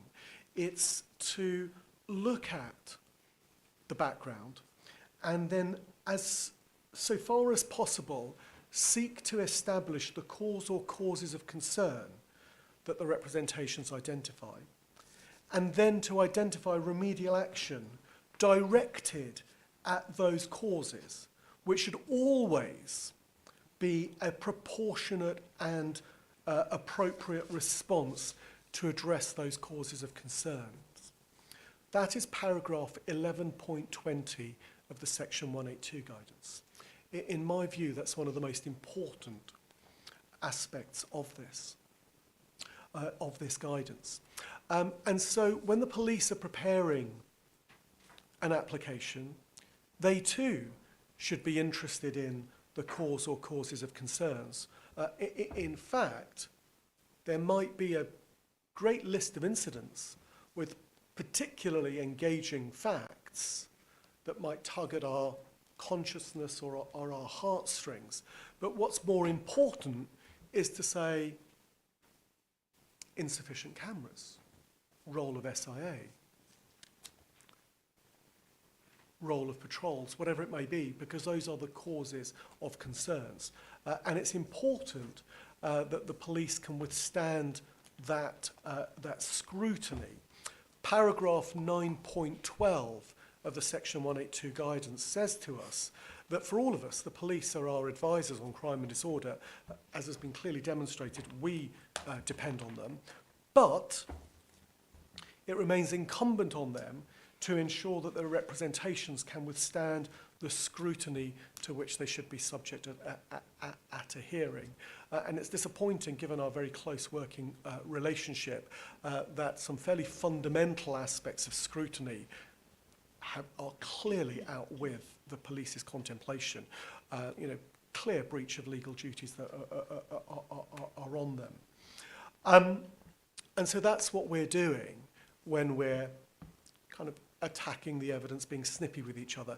It's not that there's any personal animosity, and I'm aware that during the fire break they were sort of chatting, like old friends, and no doubt we'll be doing so this coming weekend and the next weekend, because after I'm long gone with my sarcasm and my annoying legal submissions, they all have to continue to work with each other. But there is a legal process that you're required to follow in order to come up with what is appropriate and proportionate. So you can imagine my alarm when I've asked the police officer about the proportionality principle, which is also embedded in the guidance at 11.20, at 10.10, and is a fundamental aspect of any number of cases that I'm sure your legal advisor is aware of. And when the police officer says almost like, oh, I don't know, I haven't thought about it, I'm quite alarmed. Because if you follow the police's suggestion, you're essentially following them down to the path of error and making a wrong and a bad decision. And that's what we're trying to avoid, because all of us actually today want a good decision. We all want you to agree that there should be a condition in respect of ID scanning, body-worn cameras, and indeed the deployment of the SIA. But we want you to make a lawful decision, we want you to make an appropriate decision, and we want you to make a proportionate decision, because the only person that's going to benefit from a bad decision is me when we trundle off to the appeal court and my fees need to be met. So that's why I'm labouring this point about getting the conditions right. And you can see that the police haven't thought about their conditions because only in answer to your very relevant questions, the police officer says, yeah, we've got to tweak that. We've got to get that right. And your policy says, in the context of reviews, you expect evidence of engagement. It's in the review section of your guidance. It's paragraph 10.2 and 10.3 expects evidence of engagement. It's really disappointing to find ourselves here in a review where we've started a conversation with the police and we've said we don't entirely agree with what you're asking because we don't think it will work, because we think it's disproportionate, we think it's unnecessary. Quite frankly, it could be too expensive, which is what paragraph 10.11 sets out. And the response of the police is, oh, we're not going to talk with you anymore, we're just going to issue a review. So effectively what we're saying is we can't talk to each other, so we need the grown-ups in the room to act as mediators for us. Whereas what we've continued to do is actually trial and test the measures that have been supported by the police. So what I won't do, you'll all be glad to hear, is go through each of the incidents one by one and ask you to consider what the evidence, what the guidance also asks you to do, which is that you need to establish not general concerns, but a positive tie or connection to the premises. And that's paragraph 11.7 of section 182 guidance, as again your legal advisor will let you know, and indeed you no doubt are familiar with. You know, the last video that the police showed, which is, this is what happens at Blue Ball Lane car park, didn't happen in the car park, happened at the top of Blue Ball Lane, away from the premises. And so if I were to go through each of those incidents and asked you to engage in that forensic exam of whether it can be positively tied or not, we would be here for a considerable period of time. And I'm not going to do that. I reference the last video. And that's particularly important when we think about what is being asked, because when it comes to the guidance, paragraph 2.21, it says that beyond the immediate vicinity, the immediate area surrounding the premises, these are the matters for the personal responsibility of individuals under the law. So I appreciate it might have seemed a bit facetious for me to be asking you what you're doing about your car park and how it contributes to crime and disorder in the late night economy. But it brings home the point that there is individual responsibility as much as there is responsibility of the premises. So what we need to know is that there's the responsibility of the taxi rank, the ATM, the other premises, the public car park, the role of the police. And I'm really fascinated at the idea that, you know, maybe a police presence would help around the car park, though I appreciate, because they've been well publicised, the police cuts, particularly, you know, nationally, but also in Kent, are making life very difficult for the police. And this is why they have a policy at the moment of asking for these conditions for multiple premises. They're effectively trying to make good their own lacking and dwindling capacity. And I'm also grateful for the police for identifying that the parents who let out young people dressed up as older people that try and get into the clubs have a responsibility to bear, because licensing is about the whole of the wider community and not just the premises license holder. What the evidence shows is that this is a nightclub, it operates late at night, It does have challenges, as are to be expected. It would be a very naive representative of a nightclub to say nothing ever happens. It's bound to happen because you've got young people, middle-aged people, and older people mixing together. They've got great music, high energy, great drink. It's the end of the week. They want to let their hair down. And if incidents weren't going to be happening, then that would be more of a surprise. But we need to focus directly on the role of the licensed premises. And you're reminded of this in paragraph 1.5 of the section 182 guidance. And paragraph 1.5 of the section 182 guidance has 5 bullet points. And it tells you that these are particularly important and they are vitally important and should be principal aims for everyone involved in licensing work. And the third bullet point is recognising the important role which pubs and other licensed premises play in our local communities by minimising the regulatory burden on premises, encouraging operation and response and supporting responsible premises. So it's really disappointing when at the 11th hour the police say, oh, by the way, why don't you reduce the hours? You know, effectively what they're saying is, on multiple occasions they said, this is a really good premises, they really cooperate with me, they devote time to the local safeguarding partnership, they're well loved by individuals who are going to give up their private time, individuals that are going to sit and watch in support, individuals that are going to write letters, and they're going to say, having gone through COVID, where we've all been deprived of our nighttime economy, just shut them down a bit and get rid of the hours.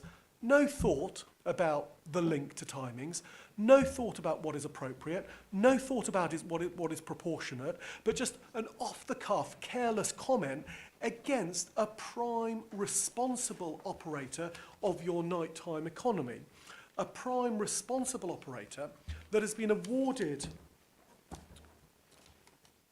the Nighttime Safe Award by the Home Office and wider policing, which recognising, and that's at page 23 of my additional bundle, this is not me, this is what the Home Office writes in their press release, South East's most well-equipped and experienced multi-room private hire venues and nightclubs. When the business manager of the Savvy Award says, I'm delighted to have our first accredited venue in Kent as a licensing savvy increase around the country. I'm particularly pleased with the feedback that Aaron, who highlights the practical benefits and learning which will contribute to safety and security at their venue. I'm already losing my audience. The police did much better.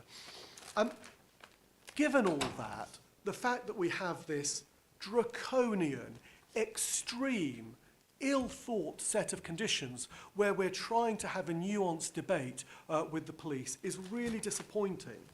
Though I'm really grateful for the police comments and email on page 27, which demonstrates just how much time engagement takes, where the DC says at page 27, really assistance from Aaron and others regarding the CCTV, how much time it takes to download images from 81 images, how much time it takes to trawl through them. No recognition that looking at CCTV can, in fact, be difficult. So I hope that what we can all agree on is that what we are faced with today is a review in respect of one of those responsible premises that the Section 182 guidance tells you is particularly important. You reduce the regulatory burden on, which means not draconian conditions, not disproportionate conditions, trusting the team, albeit that they may make errors, but trusting the team, encouraging the team to continue with innovation, because you'll have seen in the evidence the way that we are at the forefront of innovating good nighttime economy practice. That's why we chair the Safer Medway Partnership. That's why we provide a lead in the nighttime economy, and why we're asking you to support a responsible premises in this particular way. So, sir, I'm not going to go through all of this unless you fundamentally disagree with me, and I don't think anyone does, and the police certainly don't, that we are a responsible premises or somehow our multiple awards and commendations ought to be rescinded. Quite properly, at the start of my presentation, I invite you to bear in mind locality. Your guidance also, your statement of licensing policy also is at pains to remind you to look at locality and provides the full quote from Hope and Glory, and I already referred to that this morning. But it's about looking at it in context. In this very dry environment, it's quite easy to forget that we, since the COVID restrictions were lifted, I won't say since COVID has sort of finished, because I managed to finally catch COVID late in the day, so that's why I'm a little bit hoarse, and because I'm still recovering. But we've opened on 99 occasions. We've had over 50,000 people come in, and when you look at that, we are dealing with incidents of concerns that deal with only a tiny handful of people, and that's quite significant to bear in mind. The vast majority of our patrons, the vast majority of our experience is of a positive, dynamic, enjoyable night out in Rochester, in what is essentially, as you've heard, one of your well-loved venues. Dare I call it a community asset? It's certainly a community landmark because, of course, it's the compass by which we all navigate the nighttime economy, because it's on the route to the service station, the only ATM, the car park, and indeed your taxi rank. So in that context, the impacts that we are looking at are very limited and only become larger when we think about them in isolation, not the fact that we've got a successful nightclub operating without concerns or complaints, that manages to operate even when there are these isolated, exceptional incidents involving exceptional individuals that are determined to go out and cause a problem. And just on the ID scanner, the individual this past weekend with a knife was ID scanned, and it didn't deter him. So, sir, I have everything from our risk assessments to our weekly reports. Effectively, I'm giving you even more dirty laundry than the police have given you, because we're not ashamed of that. It demonstrates our commitment to promoting the licensing objective in partnership with the police. So, other than to answer any questions, I'm not going to deal with that any further. I am, however, then going to just deal with the conditions. As I say, we've gone away and we have tested them. Now, insofar as body-worn cameras are concerned, we highlighted the Information Commissioner concerns to the police, I think back in February or March, or back in the email in March, when we said to them, what about data protection? As you can see today, the Kent Police and these particular licensing officers don't care about data protection. Please don't follow them. I think you do need to ensure that you have, if you're going to go as far as them, a proper data protection impact assessment. You do need to be aware of the Data Commissioner's guidance on body-worn cameras. The fact is they should only be used when there is an incident. They should be on buffer mode. They should be limited because the level of data is so personal, so immediate, it's effectively in your face, that what you're being asked to is to have up to 18 cameras on at those times in an already saturated surveillance environment. And by that, what I mean is that we're agreeing to ID scan, we're already agreeing to searching, and you've got 81 cameras. We don't need to reach the magic figure of 81 because we're constantly improving them and we're covering areas. We've identified some areas where there needs to be tweaking, and I think that's already been done and paid for in any event, including the addition of audio. So you have this extreme surveillance environment to which you're being asked to increase. You're being asked to increase it by advisors that have admitted to you that they are unfamiliar, haven't looked at, and have not considered the Information Commissioner's guidance on surveillance, or indeed the surveillance camera guidance. So, sir, if you are going to go down that route, I would certainly advise you to protect yourself and for you to undertake a data protection impact assessment as the guidance advises you. What I would suggest, however, is that you take a proportionate response, a trialled response, and one that meets the concerns, which is, as all other body-worn operatives that I know, including the police, imagine that their level of thought and consideration was such that they were imposing a duty greater than one that they impose on themselves when they are asking us to step in and make good their capacity failing. So we've identified up to 5. What that means is you've got one on each floor, you've got one at the door, and you've got one in the smoking area. It means that when there are these exceptional incidents, the SIA can use their initiative to switch them on in order to capture images of that. The Information Commissioner gives an example of an ambulance call out. They say, obviously, we need to protect ambulance staff in the nighttime economy, but it should only be switched on when there is a risk to those staff. They give examples in a club environment, which is to warn them that to have them on and recording continuously would be an infringement on privacy, because there's no justification. Why should these 2 people that have turned up today, who are going to get their ID scanned if the condition goes through against the police, are going to have 81 cameras against them? Why should they have a body-worn camera in their face recording their words, gestures and identity where there is no reason to, given that we have over 1,000 people that come in every weekend? What you're effectively being asked to do is override all their data protection privileges and protections in order to provide some backup to the police. And in fact, the truth of it, in answer to your question, came up in answers to that, where the police officer says, we want backup measures. They want policing backup measures, not the promotion of the licensing objectives by the premises licence holder in the interest of promoting the licensing objectives in this venue. The police want sorely needed backup that they are lacking. So you can see I've amended that condition on page 16 in what I think is reasonable and proportionate.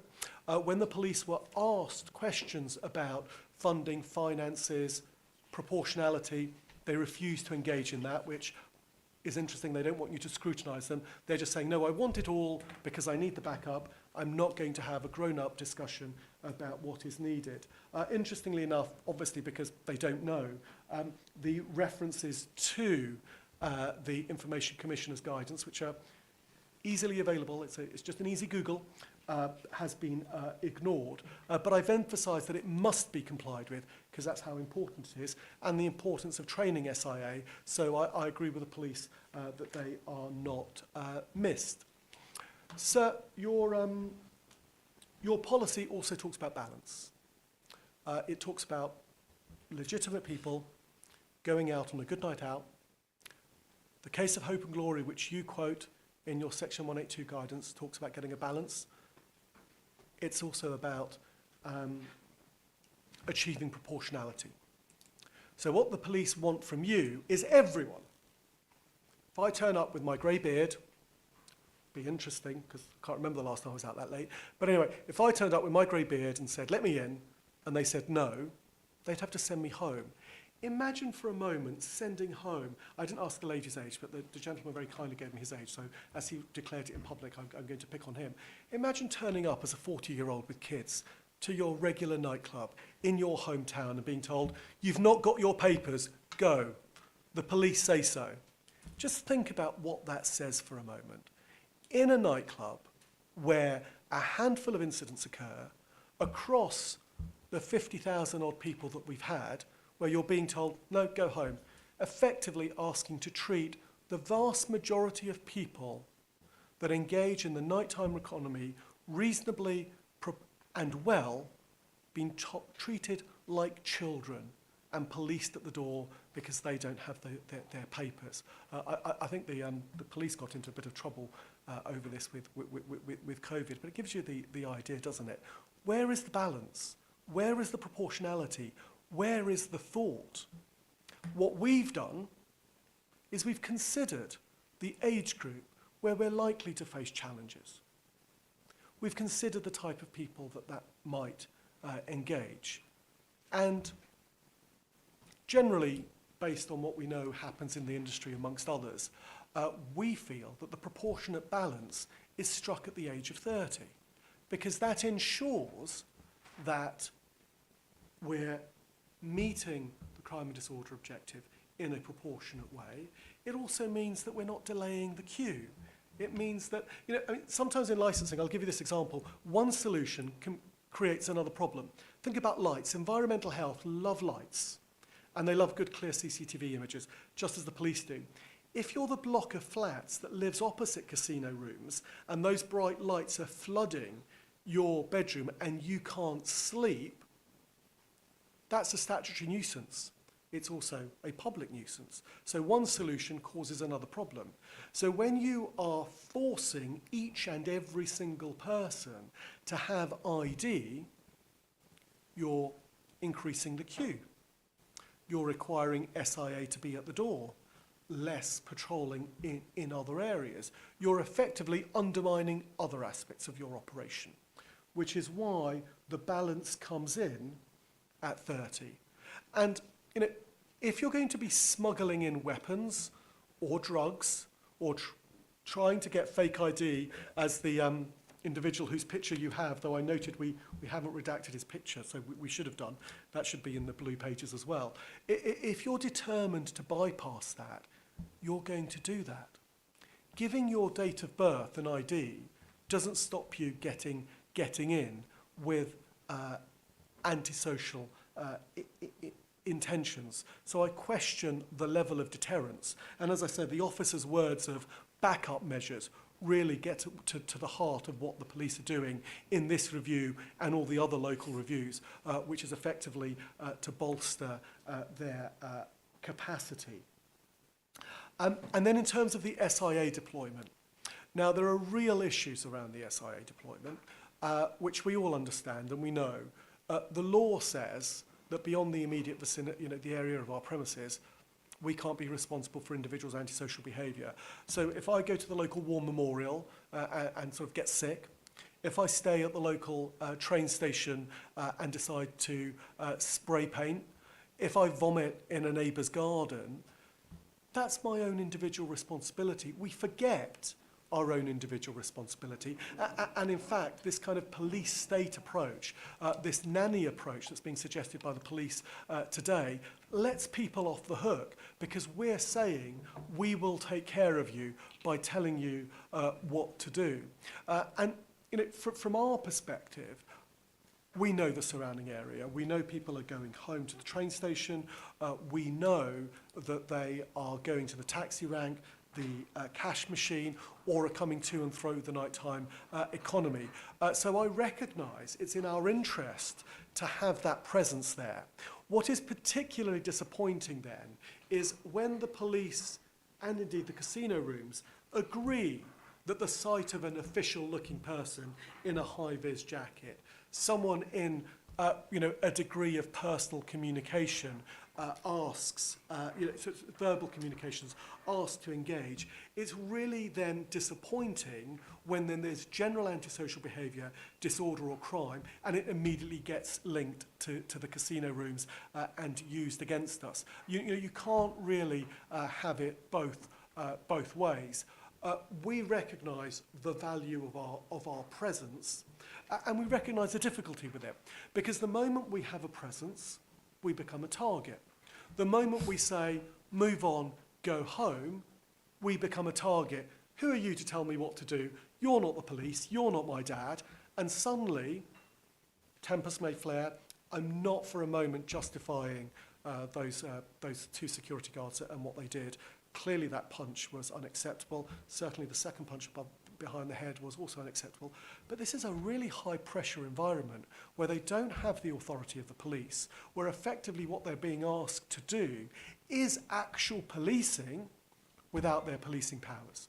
So what the police are asking for you to do is to put these individuals without support, without backing, without the authority of a blue badge in a wider area, exposing them to danger and to risk, and then saying, oh, if there are incidents, we're going to use it against you. Just not balanced, not proportionate, not well thought out. But, as I say, we've accepted that condition because it's pretty much what we do. It may well be that we're detained at other times. It may well be that we're dealing with other incidents that are of concern or of merit and might not mean that we're not there as speedily as we should be. Though I've got to say, you know, it is incredibly cheeky, but it's too tempting not to. Where are the police? You know, where is their speedy response? And if you go through the data logs, you will see on a number of occasions that we get there sooner, we deal with it sooner. By the time the police have come up, we've cleared up a mess and no recognition of that. So the only amendment that I've made to that condition is to justify on any club night. We don't want it when we've got the bingo on or we're doing private events or whatever it may be. It's just about providing some clarity. So, sir, essentially, we're agreeing with the police. All we're adding to the police is some very fundamental homework that they've acknowledged they've failed to do, and I'm grateful for that admission, but I do commend the Information Commissioner's website to everyone. It's very easy to use and all the information is there. And we've nuanced the discussion to ensure that we meet the legal principles and legal requirements of necessity, appropriateness and proportionality, which run through the Section 182 guidance and also the key Licensing Act cases. Sir, that is my commendation to you. Those conditions are set out on page 20 to 21. I commend them to you, and I'm here to answer any questions you have. Mr. Stone is here, the consultant that advises them is here, and I've also got 5 members of staff that can also give me any information that you might need that I don't have to my fingertips. Thank you very much. Great, thank you very much. So first we'll come to police, if you've got any questions for the licensee. Thank you very much, sir. Thank you, Chair. A couple of points, if I may. Given the failings of some of your SIA staff who you've already recognised failed you quite somewhat on a few occasions in the recent past, don't you think that it would be beneficial to them, to us, to yourselves especially, that if they were to wear body cams, that they may become slightly more professional? I mean, I can only talk from a police perspective, where complaints against police have dramatically dropped. Not only has it made professional officers more professional, it's invaluable. I'm telling you now, the deterrent is absolutely great. People look at the red light and they back right down. So given their failings, don't you think that the only benefit, that if they all wore one, it would only be beneficial, and it's not disproportionate to up the number from your 5 to across the board, surely? So I've already said it is disproportionate. They are professionals. They are trained.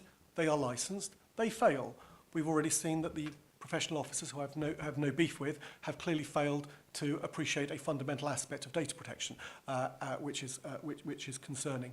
The deterrent works because it means that you've got SIA deployed around the premises. They switch on their camera, they run to the incident, They are concerned to capture good body-worn footage, whereas the rest of the SIA team are concerned to diffuse the situation, deal with it, or otherwise. The cost of initial setup is £46,000.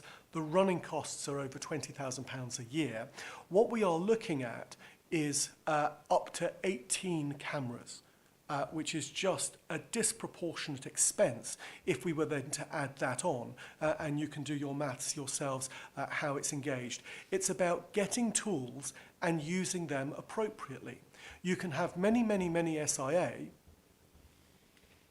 but if they don't operate in the correct way, they won't be effective. So the two whose conduct we didn't like, we've asked to leave.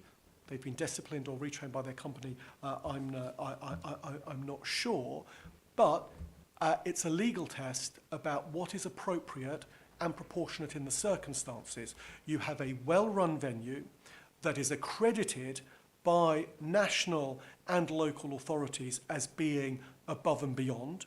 You have a churn that dwarfs the small handful of incidents, and you have a level of investment that is highly significant.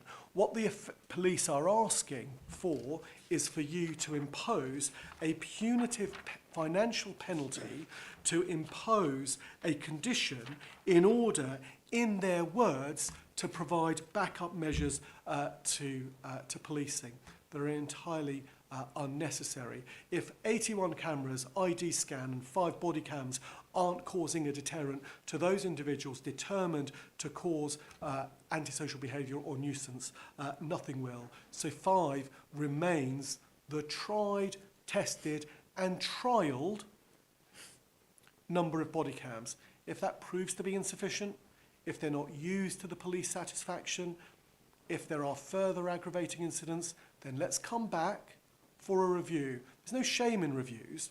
They're a really good way of having a discussion and airing out our differences. But remember, sir, you're not here to make a decision in the police favour. You are here to make a decision in the wider interest, which isn't just the police or the operator, but it's also all those individuals that deserve to go out on a night out and not be subjected to an excessive, unreasonable surveillance culture, which is what you're being asked to impose today. Can I just ask my question again, because I think I got lost somewhere there.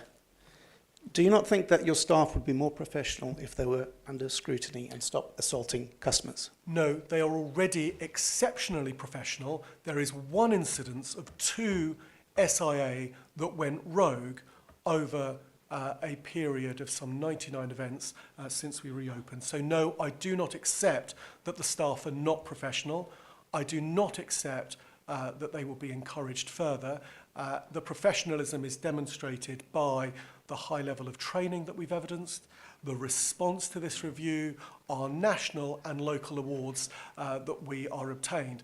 The only thing that is unprofessional is the inability of the constable to accept that there needs to be a balanced, proportionate response in the full context of what's going on, other than this insistence to make good limited police capacity and resources. Chair, if I may, this constable just would simply like to know whether the use of body cams would be beneficial to make it a safer venue. The question is, why would you not want the safest venue you could have? Sir, we're absolutely committed to the safest venue we could have. That's why we're agreeing to spend over the next 4 years over £100,000 in order to put in these 5 body cams and to use them in a way that is compliant with the Information Commissioner's Code of Conduct, the Surveillance Commissioner's Code of Conduct, and good practice. Thank you. Another question, if I may, Chair. So having agreed that the use of ID scanning would be beneficial to challenge people that look under 30,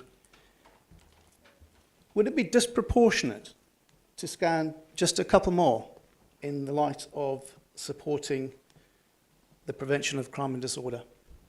So I've answered that question at great length. The answer is yes, which is why we've trialled it, which is why we've tested it, and we've given you the information on our trials and our testing. So yes. You have answered it in some length. My question is more specific. You're going to scan everyone that looks 30 or under. The odd person here or there, it can't surely be disproportionate to scan all and not most. So again, what you're effectively, what the officer has demonstrated by his questions, I can see why the other officer does all the talking. What we're demonstrating by the questions is a failure to Can I just ask people to remain civil? Proportionality and what is appropriate. What the police are asking you to do is impose a surveillance culture, a blanket surveillance culture in contravention of and in opposition to data protection principles and the Information Commissioner's guidance.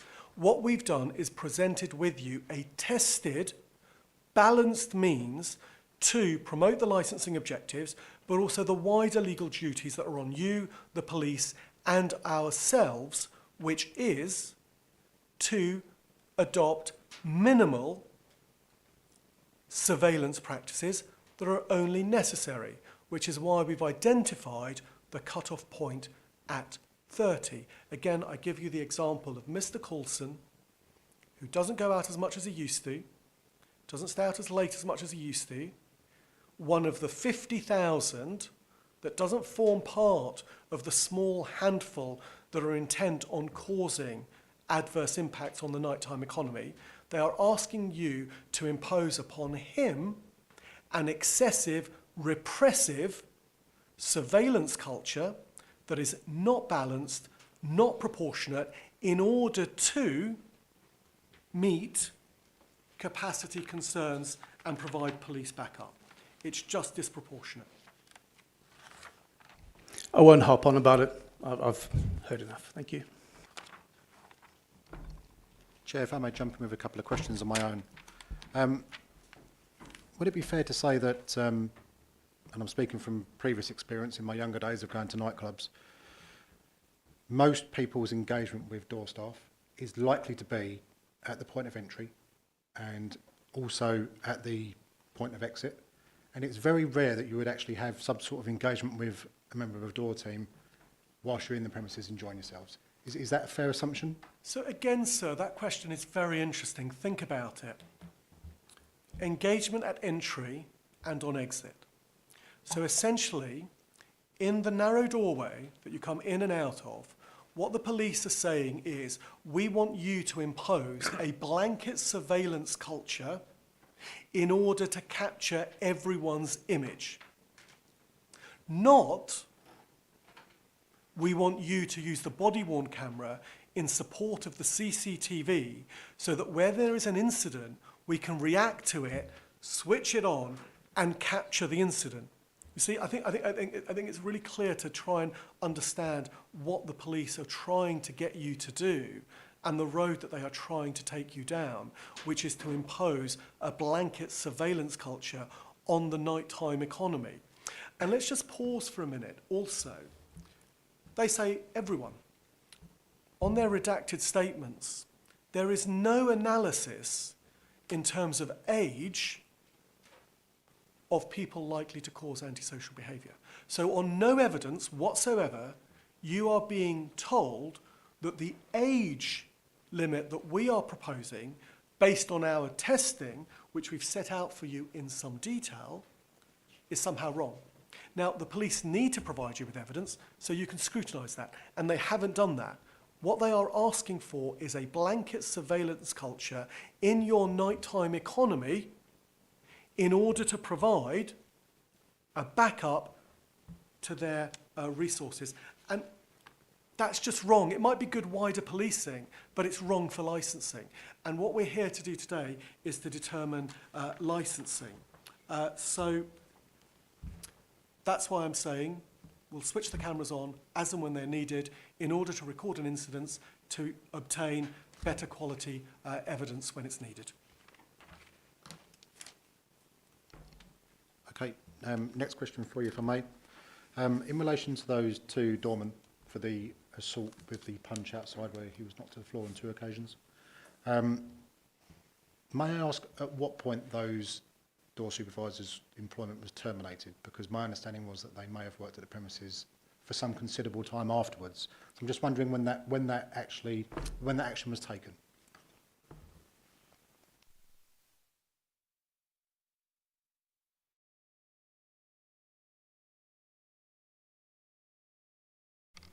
Yeah, so that's possible. It was after. We investigated with the police. We provided our weekly reports, which included references to those. And in the ongoing discussions, we were waiting for the police investigation to conclude in order that we could ascertain if there was a complaint, whether there was going to be criminal convictions. Once the police finished their investigation and they decided to take no further action, we decided it was in the best interest of the club to not employ those. That happened this year. I think it was February, March. So it was after that incident. So I agree with that. But we also, because don't forget, we have contracts. There are employment responsibilities. You know, there are processes that need to be followed before you just terminate contracts or end people's jobs from the point of view of the of their employer, which is the security company. We're contracted with them. So once all of that due diligence was completed, then their engagement with us was terminated. It was not immediate by any sense. I agree with you on that. Yeah, I think that's the point that I was suggesting. Obviously, we showed Mr. Stone and Mr. Hutchins that CCTV in our last meeting that we had with them. Regardless of what may happen in a subsequent police investigation, they could have formed their own opinion at that point. So I'm just a little bit confused. What does this have to do with the 3 conditions we're discussing? I don't know how it's linked to body cams, ID scans or patrols.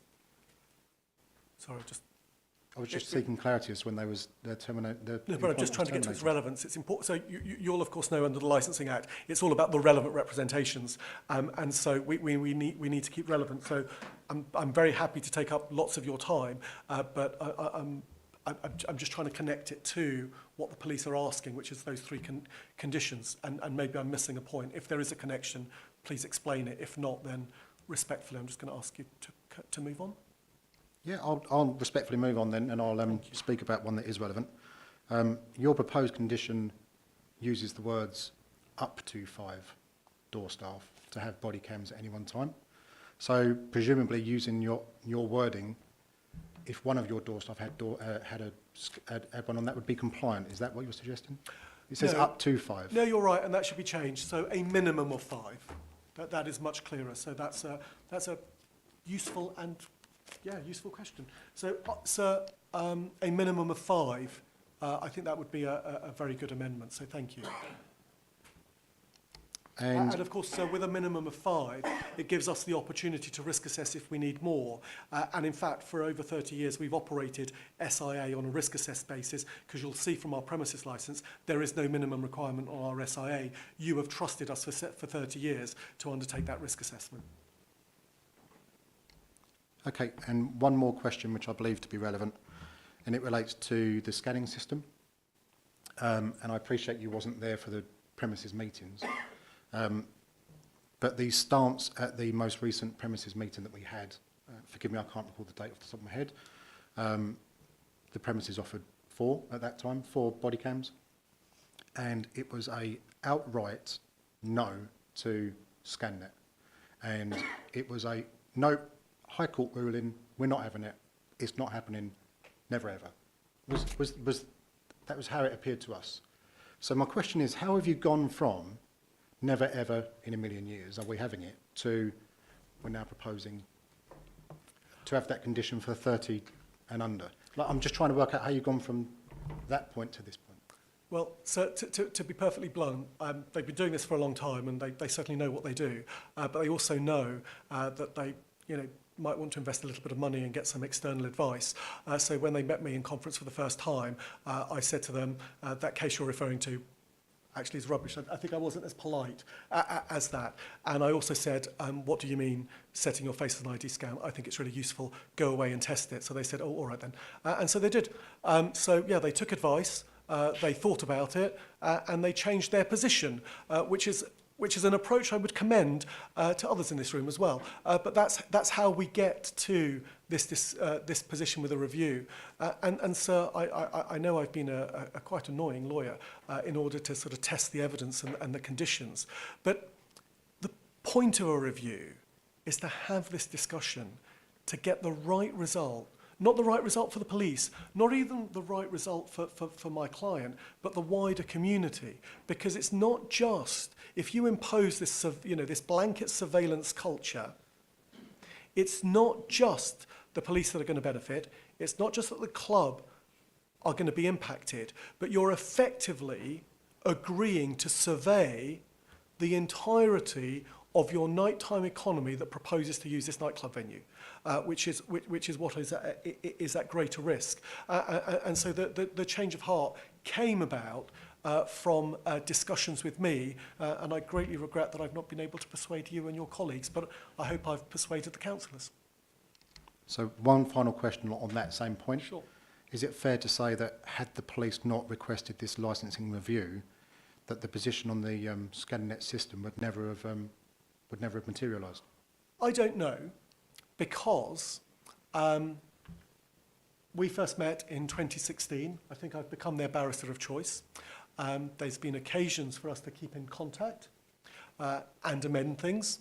What I don't know is if you'd allowed the conversation to continue, whether or not they would have taken further external advice, thought about the role of the ID scanner, looked more closely into the purported fabric case, and I don't know if they would have changed their mind. What I do know is that over the 30 years so that this premises has been operating, they have been at the forefront of innovation, using technology, employing staff, working on themselves and in the wider community in order to promote ever safer working practices.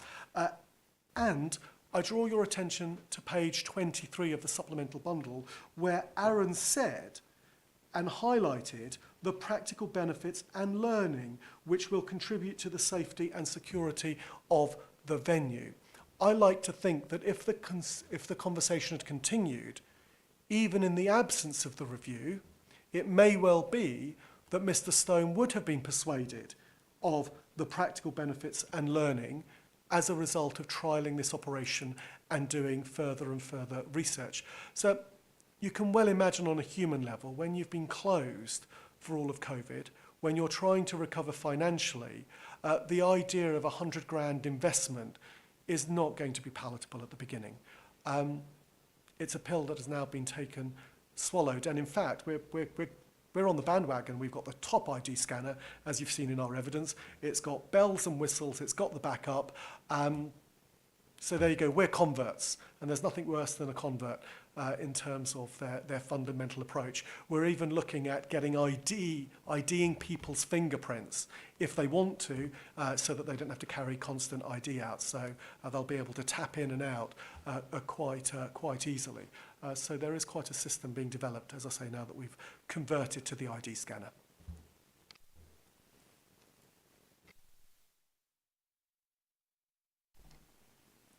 Yeah, I'll be honest, Chair, I think any questions I might ask would just be variants of ones that have already taken place. So unless anyone else has got any, I've got no further questions.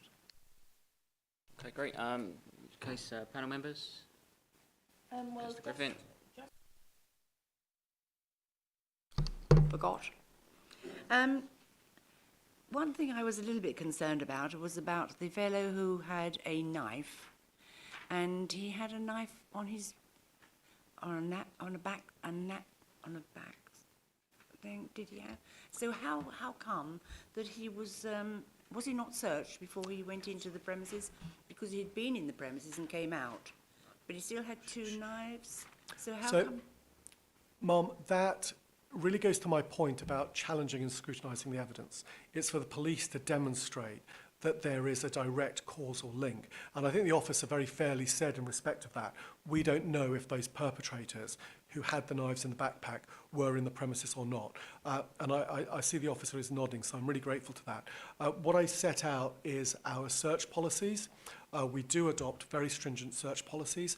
We have both a weapons bin and a drugs bin, which is destroyed. I don't think there's been ever any complaint about our searching or whether the searching should be more diligent.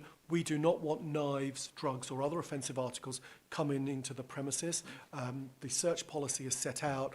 We do sort of bodies and bags. We keep an eye on people. And we confiscate what we find and turn it over to the police. I can't say whether he'd smuggled it in or not. What I can say is on the evidence that you have, an individual, after the premises closed, was found in the car park with a knife in his bag. We don't know if that's connected to the premises or not. And I can't take it further than that. But we, I think, are quite united with the police in being against knife crime and being very pro-search. We want to maintain that reputation, as the police have confirmed, which is we're not a drug venue, we're not a violent crime venue, and I don't think there is any evidence of any incident that I know of that involves an offensive weapon on the premises at any time. Okay, thank you. Great. Councillor Brenter? Yeah, thank you. The police have concerns, obviously, with the behaviour of the door supervisors, and we've seen through the evidence there that on times, as in your own words, they go rogue. Whether we go, and that's their reasoning behind, part of the reasoning behind body cams. Whether we go body cams or none or all, what policies and what mitigations have the club got in place to stop door supervisors going rogue? What behaviours do you expect of them on your door? And how to ensure that if there is an incident, that they don't come back the next night to maybe go rogue again? I know you say you can't just sack them, but you know you can suspend people or tell the agency you don't want them the next night until it's concluded. Can you just explain that so I have confidence around your door supervisors, please?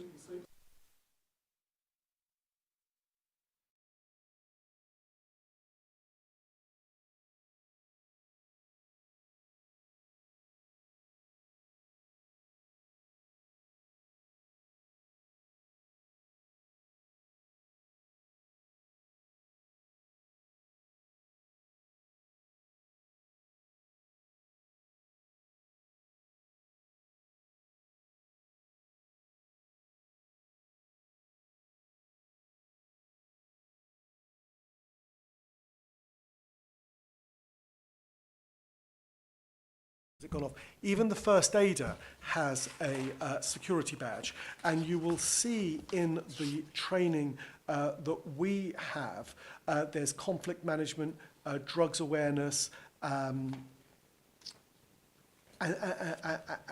other managements to ensure that we internally know what to expect from our security contractors. So that provides a degree of support. Then the risk assessment, you've got the weekly risk assessment. We work out how many we want, how many we need, where they will be deployed, and make amendments where we see there are gaps. So, for example, with the jumper over in January, we've repositioned our cameras, we've changed a gate, and we've made those improvements. Every Sunday, for Monday morning, the entire team, the security team, the staff, and so on, are responsible for compiling those reports together. So effectively, the operation of the SIA is monitored by Mr. Stone. Admittedly, we can't report what we're not told. We then back that up by reviewing our own CCTV. So the CCTV operatives that we employ are able to review CCTV where there is an allegation around SIA. And I'm really grateful again to the officers that said the toilet incident. I give these probably not appropriate shorthands, but the one where there was the cubicle incident and you want body cams in the, to cover the urinals and so on. But the toilet incident, that was a lawful ejection. And so that was reviewed, the police have reviewed it and also said it's a lawful ejection. You can see in the town centre CCTV the way in which we engage with the wider area. And actually, it's a shame that not all the CCTV was available, because you'll see that the majority of the time the SIA are part of the patrols in the area, and they can be relied on. And I think the biggest sort of reference for the SIA is that the police are asking you to impose a condition, making sure that they stay visibly on site in the local area, because the police trust our SIA team to not go rogue as these two. So I think all those measures support the fact that we have a good SIA team. It's not one of those cases where the whole team is rogue or of concern. In fact, the team are being commended to you, and you are being asked to agree a condition so that they are deployed in site, ineffectively in substitute for the police, so they and their high-vis jackets are available in the area, engaging with people as part of the nighttime economy. I hope that you would have the same confidence that the police have in our SIA team, that rogue incident aside. Okay, so just to pick up, and I'm glad to hear that you've got the close working relationship with the police, and the SIA assisted in the incident recently, which is is good, and it's good that you've got that working relationship with the police. But I'm sure you agree it was very concerning to see some of that footage that BC Hunt showed us, and a number of incidents that he mentioned, and I'm sure that's not every incident, that's just the 15 incidents in particular that he mentioned there, so I'm sure there are others as well. So I'm pleased to see that in your amended on page 23 that that you're agreeing to the to SIA outside for the car park. There was a couple of points in the police representative when they put their case together that he sort of asked a few questions which it wasn't for you to answer, but in terms of the ban. So if you're banning someone from the club, how are you managing that at present? How do you manage that, and how effective is that? And do you think with this, and I'm glad to hear that obviously that you've come to terms with the ID scanning system, and you think it's a positive, and something's perhaps moved things forward as a deterrent and added security for your customers. Yeah, perhaps you can ask that one first. So absolutely, you can see just by turning to page 9 and the pictures. Firstly, Aaron's been there for 30 years. He set it up with his dad. He's been running it. Just from his outfit, you can see he's a local character. I don't know, can I say that? He's identifiable. You can see from the brochure that he engages with the patrons. He likes getting his picture taken with everyone. He's there, he's on the ground. He's in the nightclub. He knows who comes. You can see from the representations that say, I used to go there. My kids now go there. They know the people that are running the premises. It's a small town. It's a regular clientele that comes clubbing. We know who our regulars are, we know who the out-of-towners are, and we know who the unfamiliar faces are. And that's important to bear in mind, because if you've been coming to the club for the past 10, 15 years, you're gonna get waved in, particularly if we know, like the two that have spoken, you don't cause trouble. If you're from out of town, if your face is new, if you're particularly young, you're going to get stopped, you're going to get searched, you're going to get ID'd. We know who you are. Our security guy, been there for 30 years. Since it's opened, he too is on the door. He's in the club. He doesn't have as many photos taken. I don't know whether that's because you hold the camera, but he's there engaging with the client base. And you can see all our other staff members have been there for a significant period of time. Lisa for 26 years, James for 16 years. The deputy manager and the trainee have been there for the past 4 or 5 years. There's a lot to be said for facial familiarity. And I'm surprised that it's being so easily and quickly dismissed. This is a community venue. It's a intra-generational community venue with the key players there on the door, in the premises, most operating weekends. So they know their locals. You know, they are no different than the pub landlord of yesteryear that knows you by name, provides that welcome and lets you come in or out. And that aspect of managing the nighttime economy shouldn't be dismissed.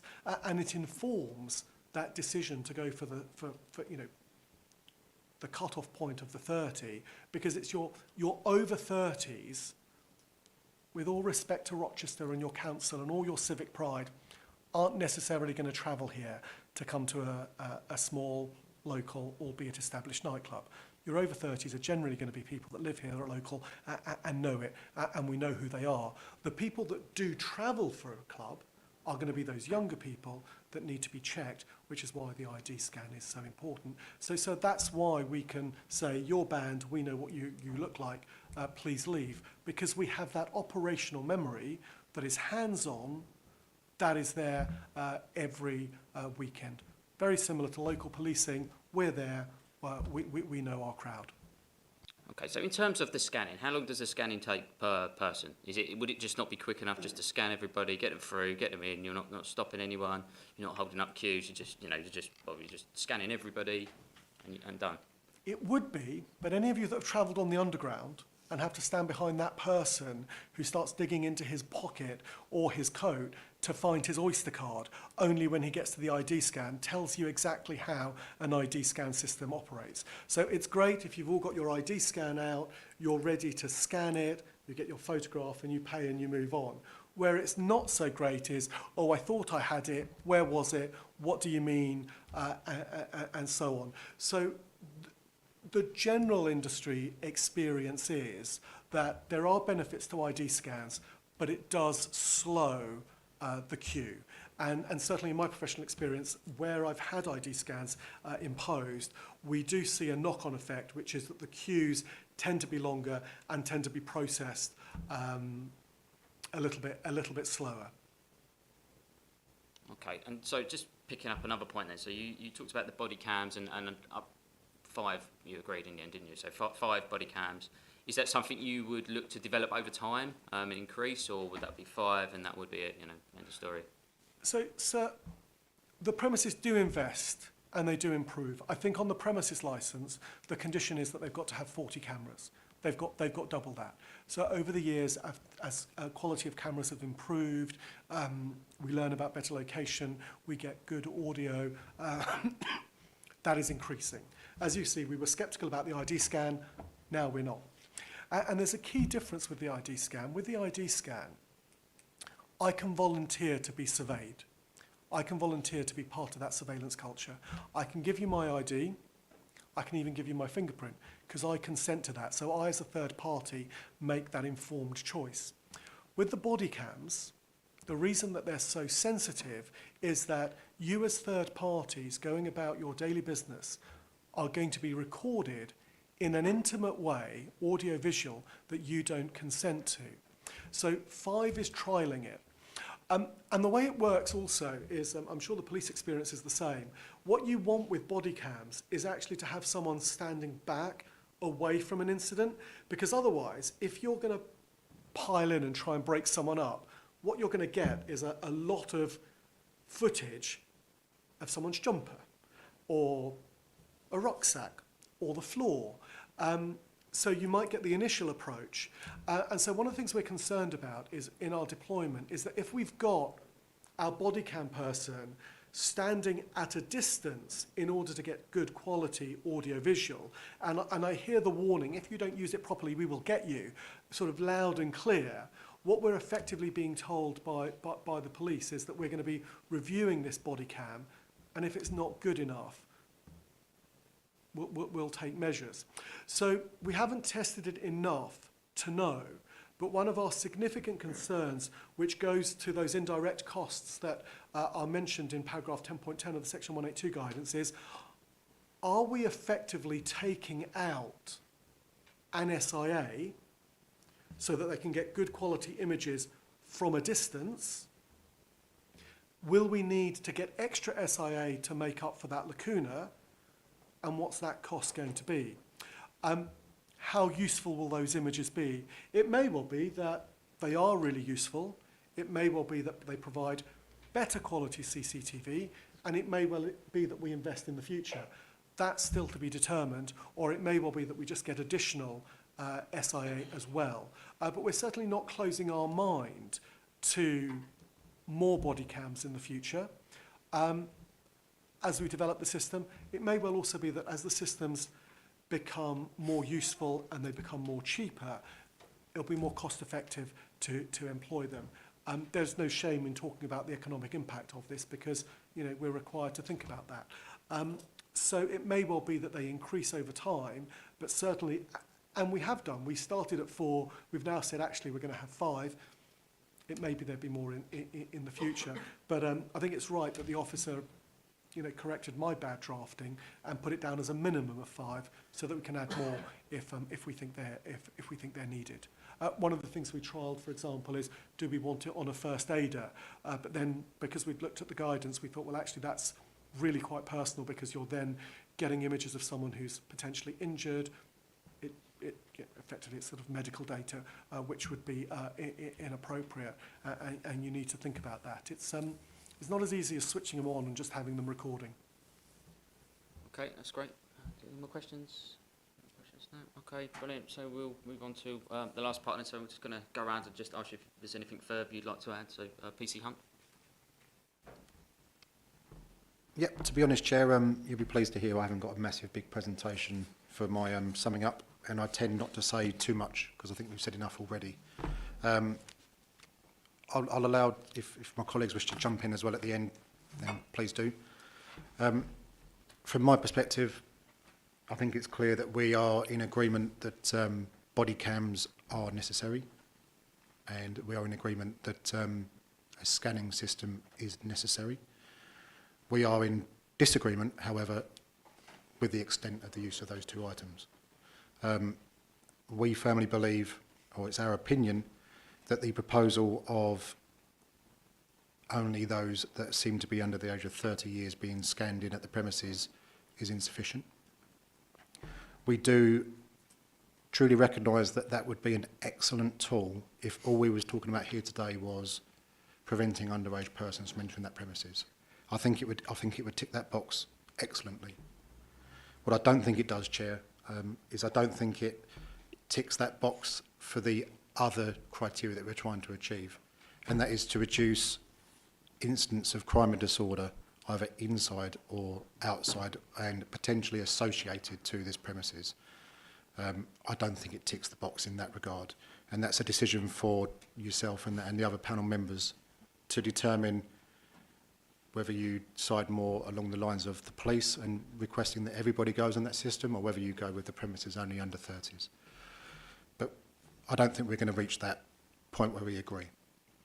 With the body cams scenario, as I've said, we've conceded from the beginning that we would not be offended if they was to be in buffering mode throughout and just turn into record mode as and when an incident occurs.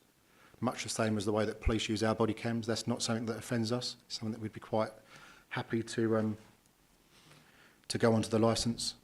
But again, I think there's this big divide in the sense of we still feel that we would like all SIA staff to have body-worn cameras as opposed to just the 5 that's on offer.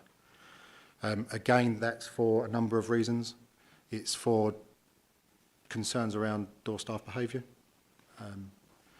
And as my colleague said earlier on, it makes a professional person more professional, and it makes a less professional person more aware of what they're doing. So it raises the standards.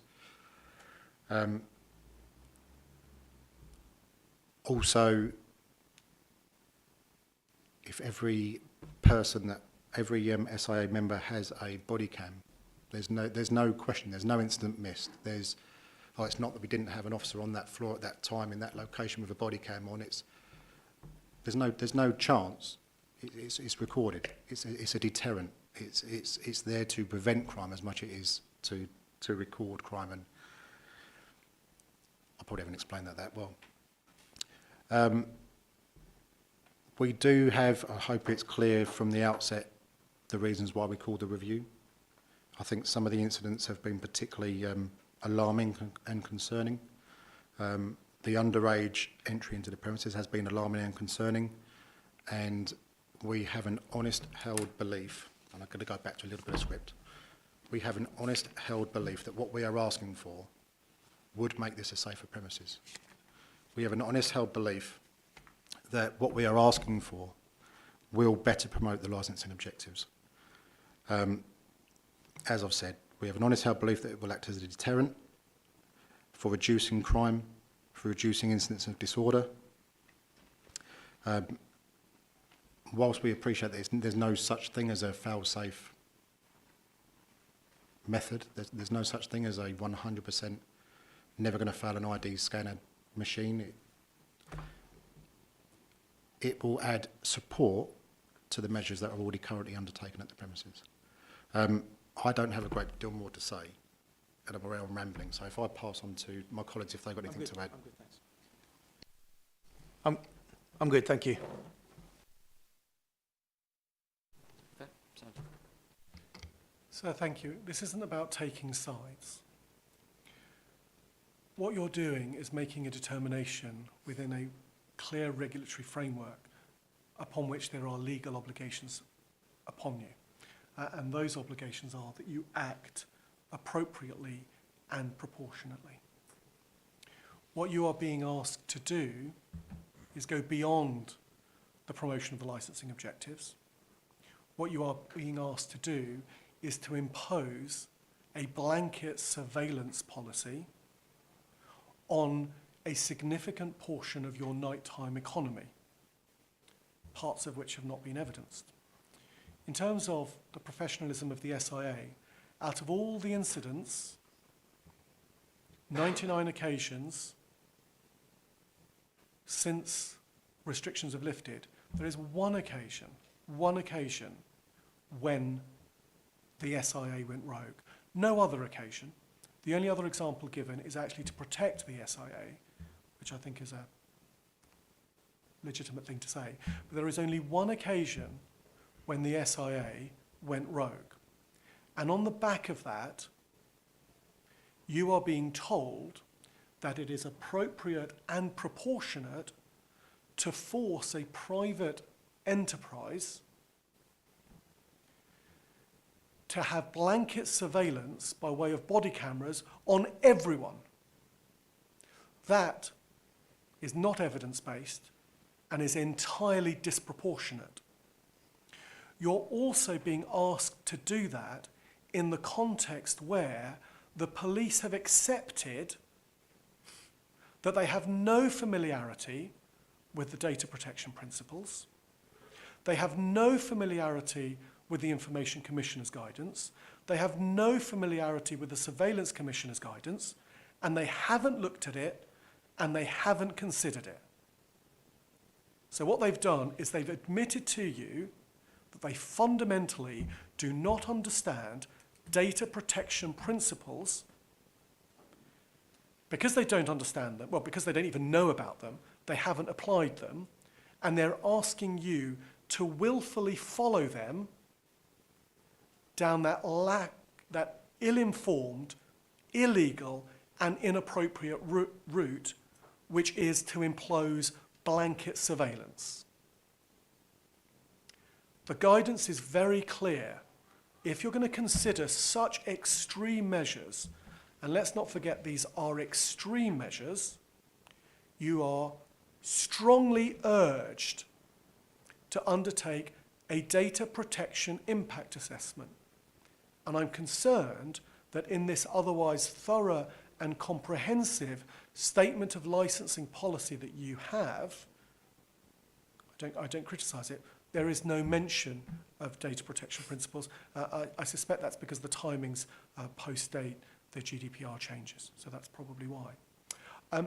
So you are being asked to do something blindly and in ignorance of the data protection principles, and so I'm asking you not to make that error, because not only will it be disproportionate, but it will be potentially open to criticism in other areas.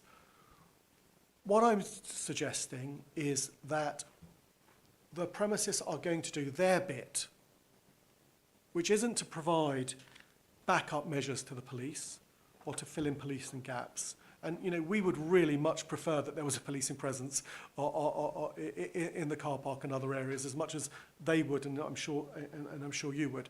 But we're having to fill that gap, which is why we've said a proportionate measure is to have those cameras, a minimum of 5. They will be switched on, and we now agree that they're to be switched on only when an incident arises, that they should be operated in accordance with the Information Commissioner's guidance, that the SIA should be trained so that they get good images, and that they should be operated on any club night, because we're actually concerned about club nights, not when there's a sporting event or whatever it may be. We were not just skeptics of the ID scanners, we were proper ID scanner deniers, and now we're true converts.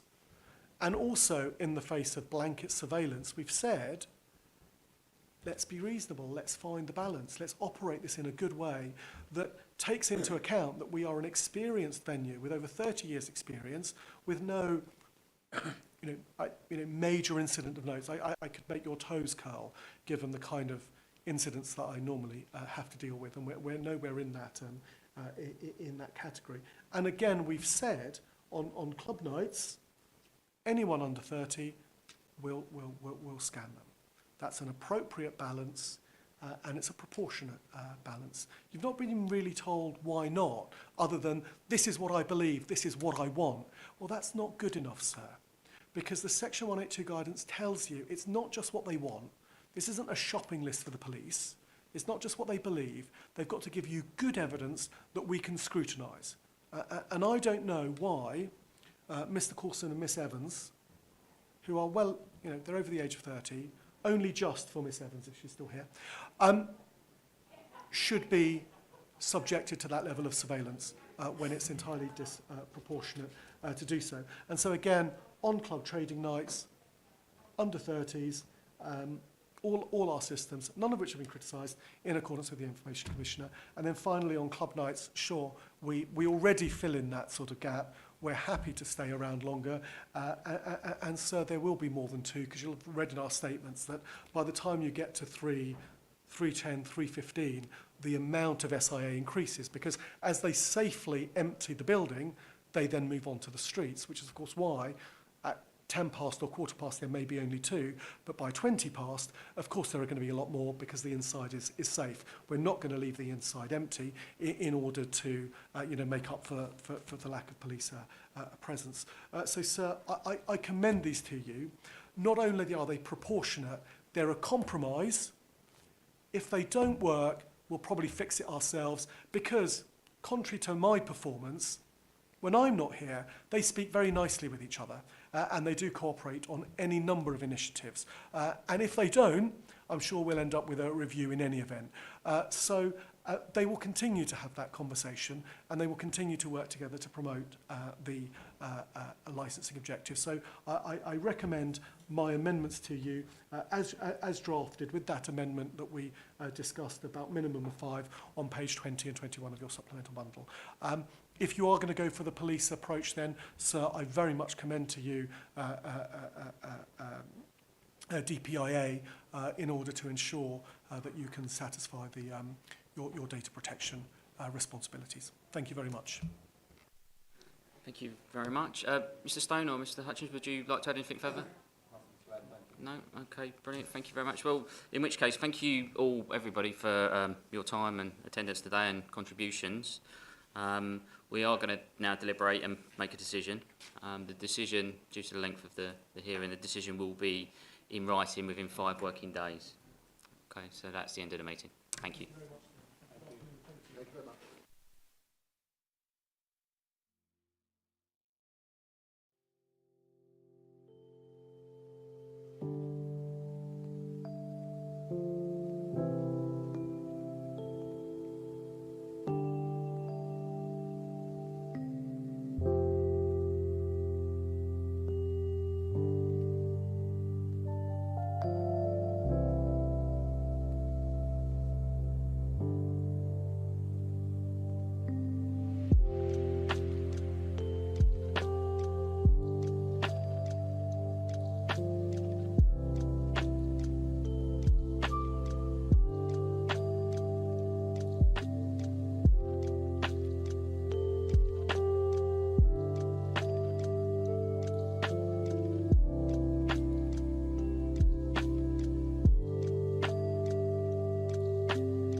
you.